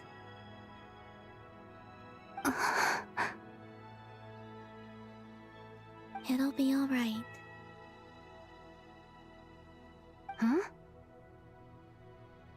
The way you feel in this moment, I went through it too, on Moon Prayer Night. The door was right in front of me, but I struggled to find the courage to step through. Solitude for me once meant living a life in which even I was absent. Before I met you, that was the only life I knew. But that night, solitude meant throwing away the life I had gained after meeting all of you. Columbina. Go. Retrieve the part of your life that was once lost. Trust me, you will lose nothing by doing so. What if I enter this spaceship and just fly away now? Look, Tevat is right there. All of our friends are down there, waiting for us. You're right. Thanks, Columbina. Maybe you still have 500-year-old food still there.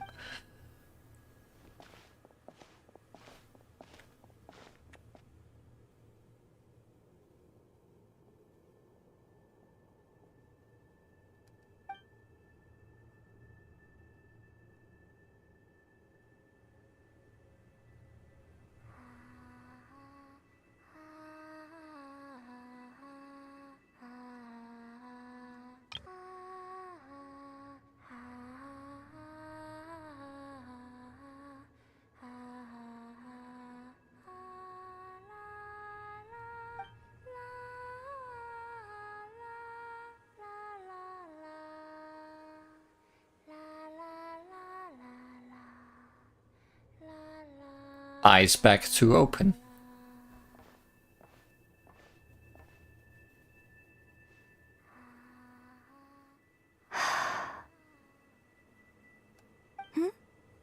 Finished?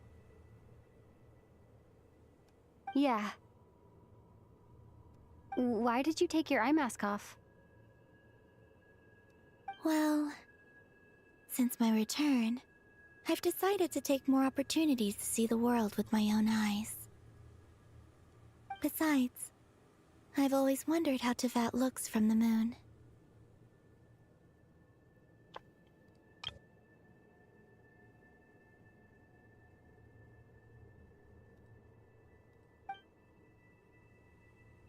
And what do you think?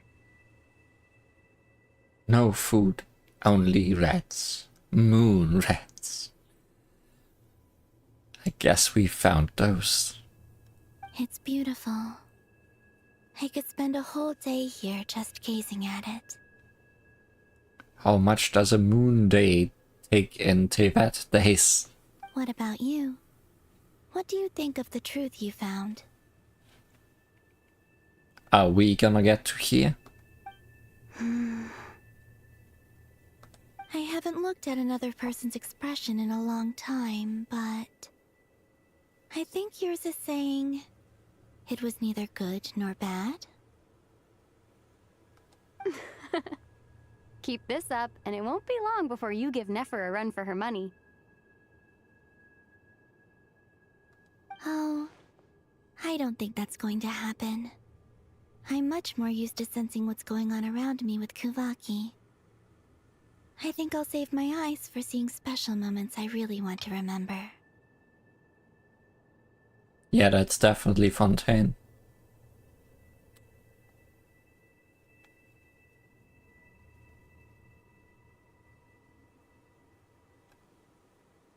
I read the spaceship's flight logs. I always assumed that this was my first time in Tevat.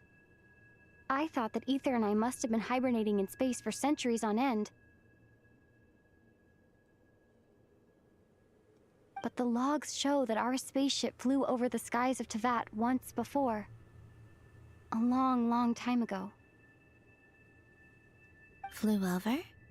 So you didn't land? No. The ship barely came to a stop before flying on again. After that, it continued traveling through space for a long time. Some of the data is corrupted, but I suspect that it kept flying for thousands of years. It was only after that that the ship made a forced landing in Nod-Krai. When Ether found me, he came from outside the ship.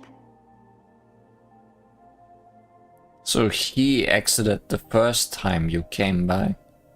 Could this mean that he left the ship long before I did? Maybe even during our first pass over Tevat? Are you alright? Yes. I can feel that the truth is coming together, one small piece at a time. I remember Ether telling me that when he first arrived in Conria, he could not recall the past. So this might be something that even he doesn't know. Here, I made some space for you. Your mind must be racing, and this seems like the perfect place to relax and clear your head. I don't think you made that space for me. Oh, wait, there's one more thing. What is it? Wait here a moment. I did find some food. Let's try it together and see how sick we get.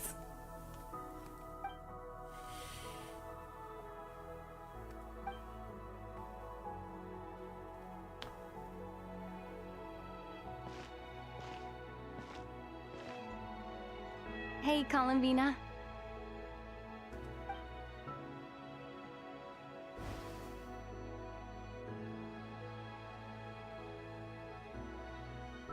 Upgrades.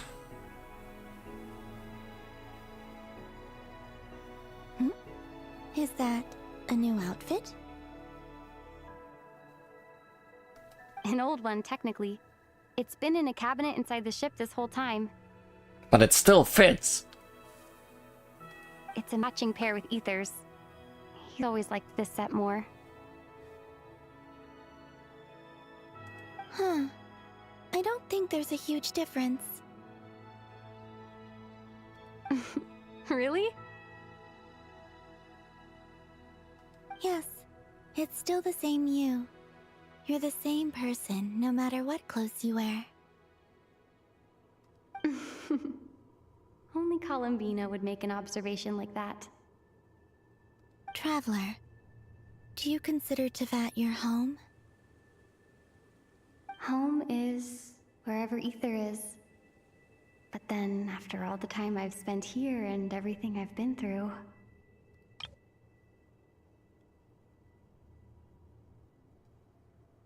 Yes, I'd say it's my home. Would you change your answer if Teyvat changed appearance? I mean, if the truth about Teyvat turned out to be different than what you thought.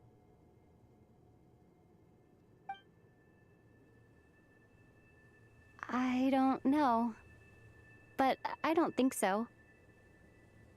The truth is not what matters most to me about Teyvat.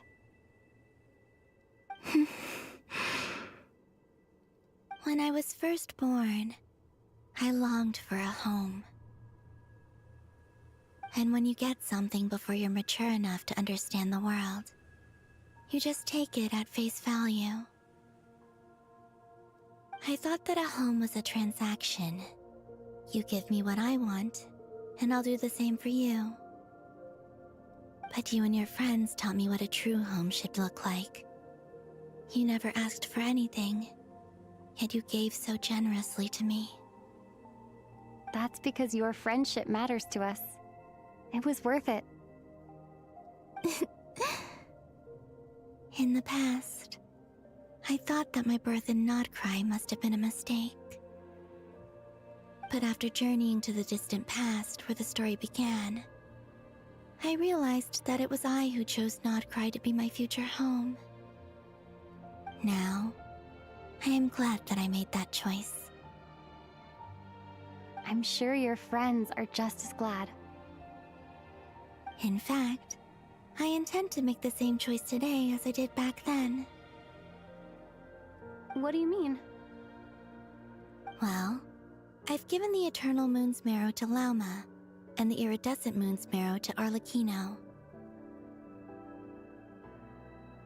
And now, I shall return my Kuvaki to Nod-Krai again, that it may continue to protect my chosen home. And to make it possible to solve all the puzzles that may have not been solved yet that require Kuvaki. Wait, but what about your body? Oh, are you worried that I'll disappear again? I won't. Not this time. The Frost Moon has now entered the fall sky, and I am the Tri-Lune Goddess. I am only returning to Nod-Krai the part of me that it needs. I am giving what I can, because my home is worth it. Oh, and I have something for you, too. Another outfit. Next time you solve a puzzle, you know you solved it using parts of your friend. For me? Yes. Come closer. And holding.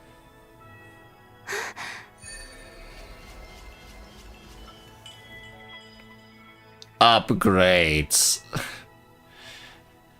Foreign Starfire. Traveler. All elemental types. Attack is increased by 20%. Additionally, when nearby party members trigger Night Soul Burst, Traveler will receive one Blade of the Sacred Flame stack. After obtaining 2 Blade of the Sacred Flame stacks, performing a charge attack will consume all Blade of the Sacred Flame stacks and transform it into the special charge attack Inferno, dealing increased Night Soul aligned pyro damage. Oh, this is specifically for pyro. So yeah. every form of traveler now got stronger. And there will be ice. Not as good as a fish sword, but what can you do?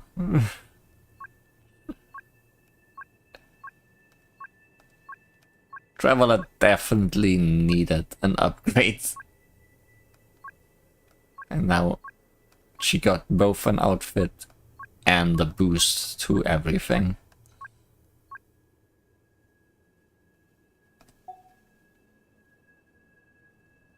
What was that? I lifted some of the restrictions this world placed on you. I trust this will help in your future adventures. My power. It feels like it's grown. I can use the elements more freely now. This goes hand in hand with boosting other old characters we have seen recently. Thank you. This will be a great help. You're welcome. I see you as family, and after everything you've done for me, In fact, no.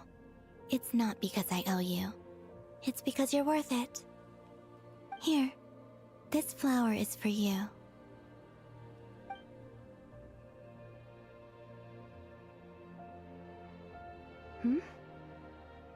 Isn't this a moon prayer blossom? It's too bad we don't get the form of moon aligned traveler that we used against Dottore in the final phase. Yes. Don't worry. You will never see these flowers lose their color again. I'm finally discovering the joy of giving. How I wish I'd learned this sooner. Hey, better late than never. What are you thinking about now? Why don't you take a guess? You get one shot. I don't think I'll get it in one guess, but I'm sure it's a happy thought. That's kind of a sneaky answer. I can't say you got it wrong. Down into that, the moon seems so far away. I felt it might always lie beyond my reach. But on the moon, everything feels so close by.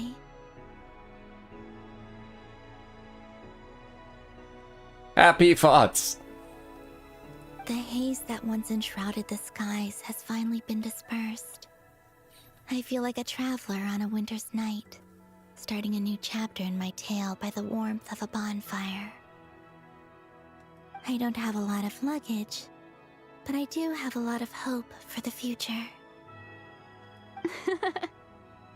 Well, what's next? Next? To start with, I want to stay here just a little longer. After that, let's return home and continue our journey.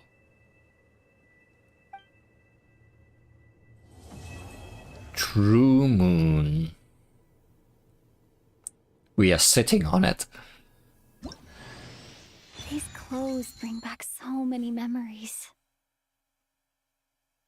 As heaven and earth are made anew. I think it's very pretty.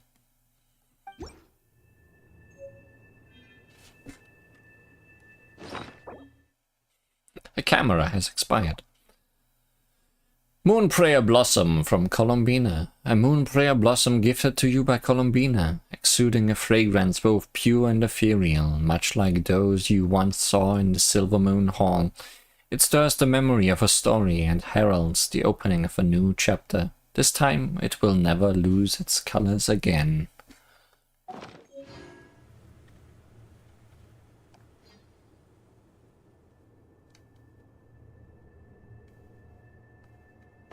Cameras are weak to moons. The journey goes on, for you and for me. Like I said, this is not the end. I don't believe there has to be an ending. Ah, the typical. Let's talk about the future. Could you tell me a little bit of Snezhnaya? Oh, is that your next destination? Sure is. Most people would probably tell you to pack some warm clothes. But I experience things differently than most people, so I can't know how cold it is. Well, I got new clothes. I hope they are warmer. And no push was not an option, I'm sorry. In fact, it is home to quite a wondrous heat source. I think they call it Kreshnik's torch. Every city in Snezhnaya is built around one of those. I sensed the energy it gave off as I was passing by on a railway train. It felt grand and distant. They really like this shot behind back right in the middle of the moon. I mean, I liked it too. I also recommend the Korolievsky troupe in Snezhnograd. They give performances quite regularly, and entry was free for harbingers. I liked them a lot. Go to Snezhnaya. Stay for the French names? Yes, definitely the French names in Snezhnaya. I'm not taking that one back. What do you know about the Tsaritsa? Ice cold and sharp. Crystal clear in some ways, yet profoundly unfathomable in others. Like the thick layer of ice on top of a frozen lake. That's just the impression that Tsaritsa gives me. I was never able to glimpse what truly lies beneath that icy exterior. Is it gonna be Bronya? That is my biggest question. In fact, I don't think the people of Snezhnaya even know what kind of power their god wields. Maybe that's because the Tsaritsa herself has never acknowledged, nor accepted that power. I feel it would be weird to not be Bronya. The power of video games. Tell me more about the Fatui. We have not met any of those yet. There's Regrator, the Rooster, and the Jester. Between them, they control a lot of what happens in Snezhnaya, but I can never wrap my head around how exactly power is split between them. I just know they are each responsible for many specific domains. I noticed that the Rooster and Regrator often appear to get along on the surface, while working against each other in secret. And theirs is not a friendly rivalry. But I wasn't particularly interested, so I tended to keep my distance. Now that I think about it, the term Mistelton often seemed to come up in connection with Project Stuja. Mistelton. Uh-huh. What are your future plans? Guess the letter regrets that. Uh-huh. Once things settle down in Nod-Krai, I'd like to explore the world beyond Snezhnaya. You've told me so many stories about the other places you've been to, and all the friends you've made there. I'm curious to visit those nations and see them for myself. It would also help me learn more about the journey that has made you into the person you are today. And that's all the questions I have for now. Okay. As you continue on your journey, don't forget to gaze up at the moon once in a while. It is, after all, no longer an illusion. It shall cast down its true moonlight, connecting us in truth.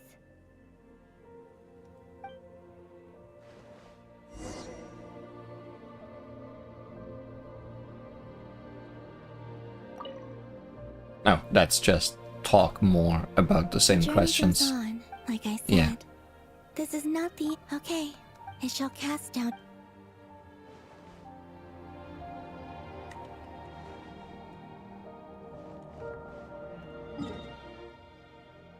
So, is the moon a place you can teleport to?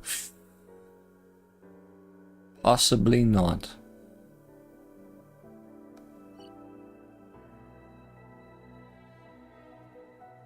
Where are we going? Exactly. Oh. It might be a place you can teleport to, if there's a teleporter like this.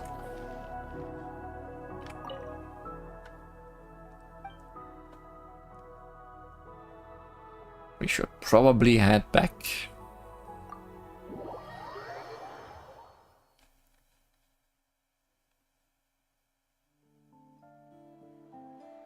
To Jean, acting Grand Master of the Knights of Favonius.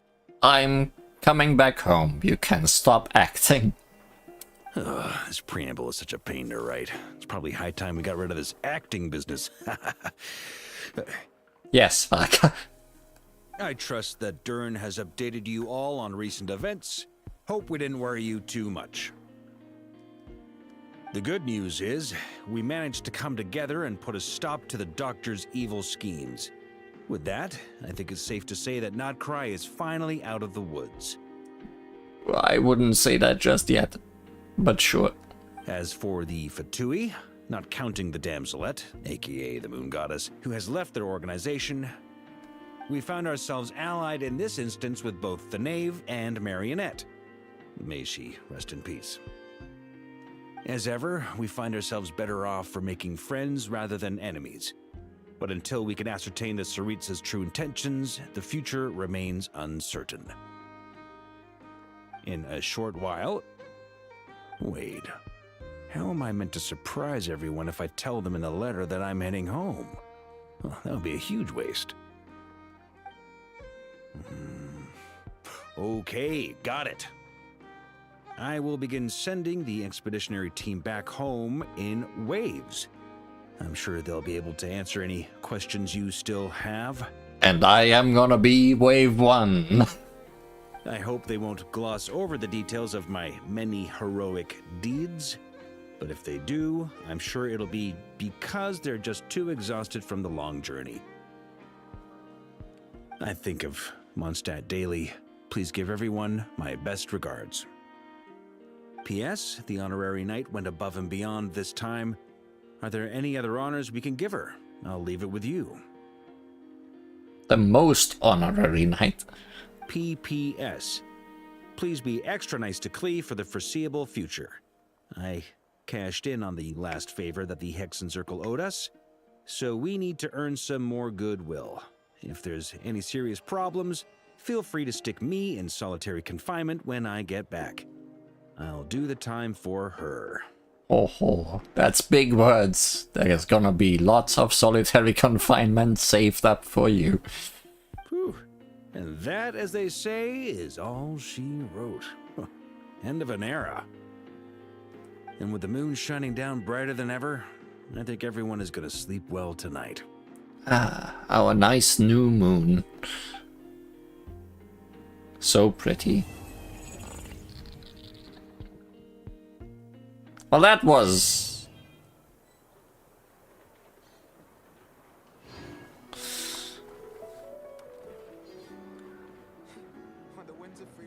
That happened.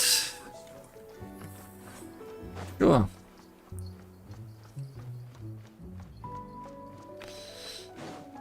I guess everything's fine now.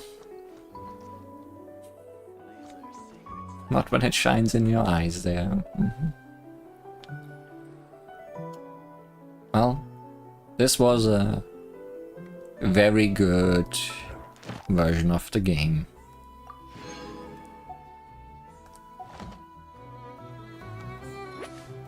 Who knows where things will go from here. But I know what's gonna be next, that's for sure. And also definitely soon exploring this. Surely there's more side quests in there. Oh wait! I just remembered, we are not done yet.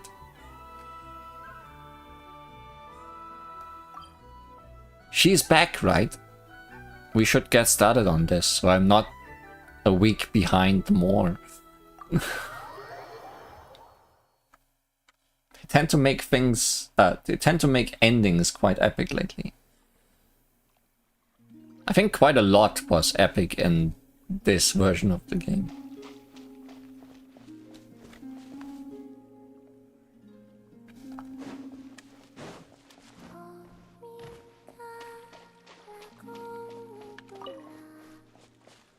Now, I was already behind on weeks. So, this might feel weird.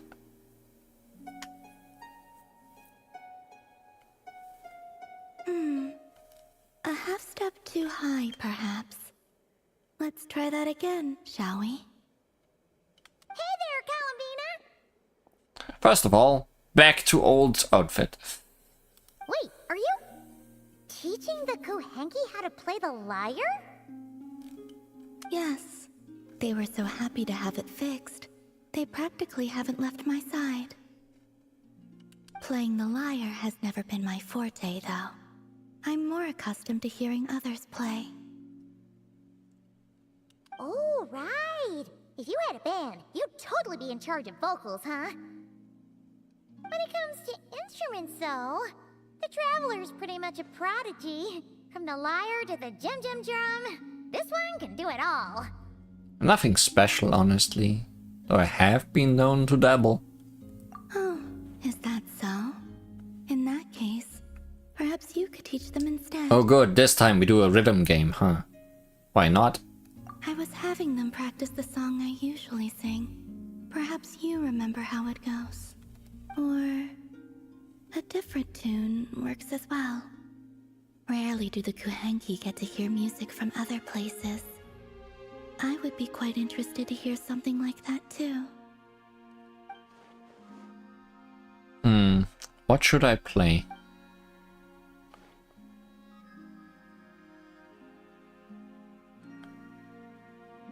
As much as I like Columbina, I think...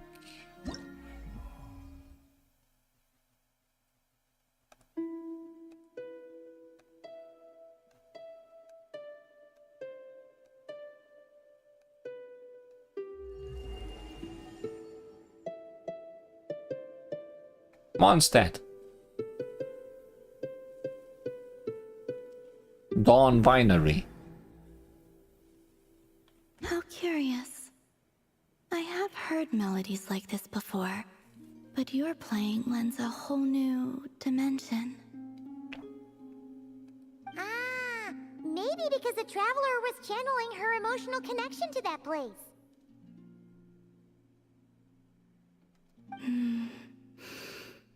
What's curious is that I feel as if I can picture the landscape just by listening to the melody. I wonder how the real thing compares to my imagination. You get drunk just thinking about it. You should just go see it someday. We can be your tour guides. Perhaps, if that day ever comes.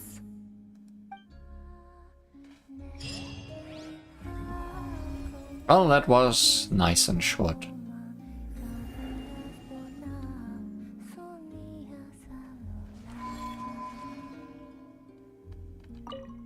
The Kuhenki seem quite content for the day. Even so, I may have to trouble you to drop by again when they wish to learn more. We can definitely do that.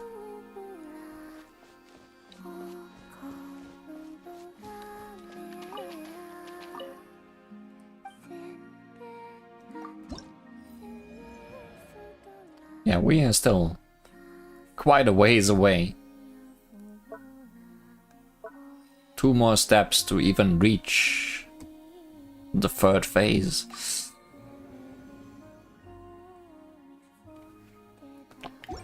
Well, much more Columbina for us in the future.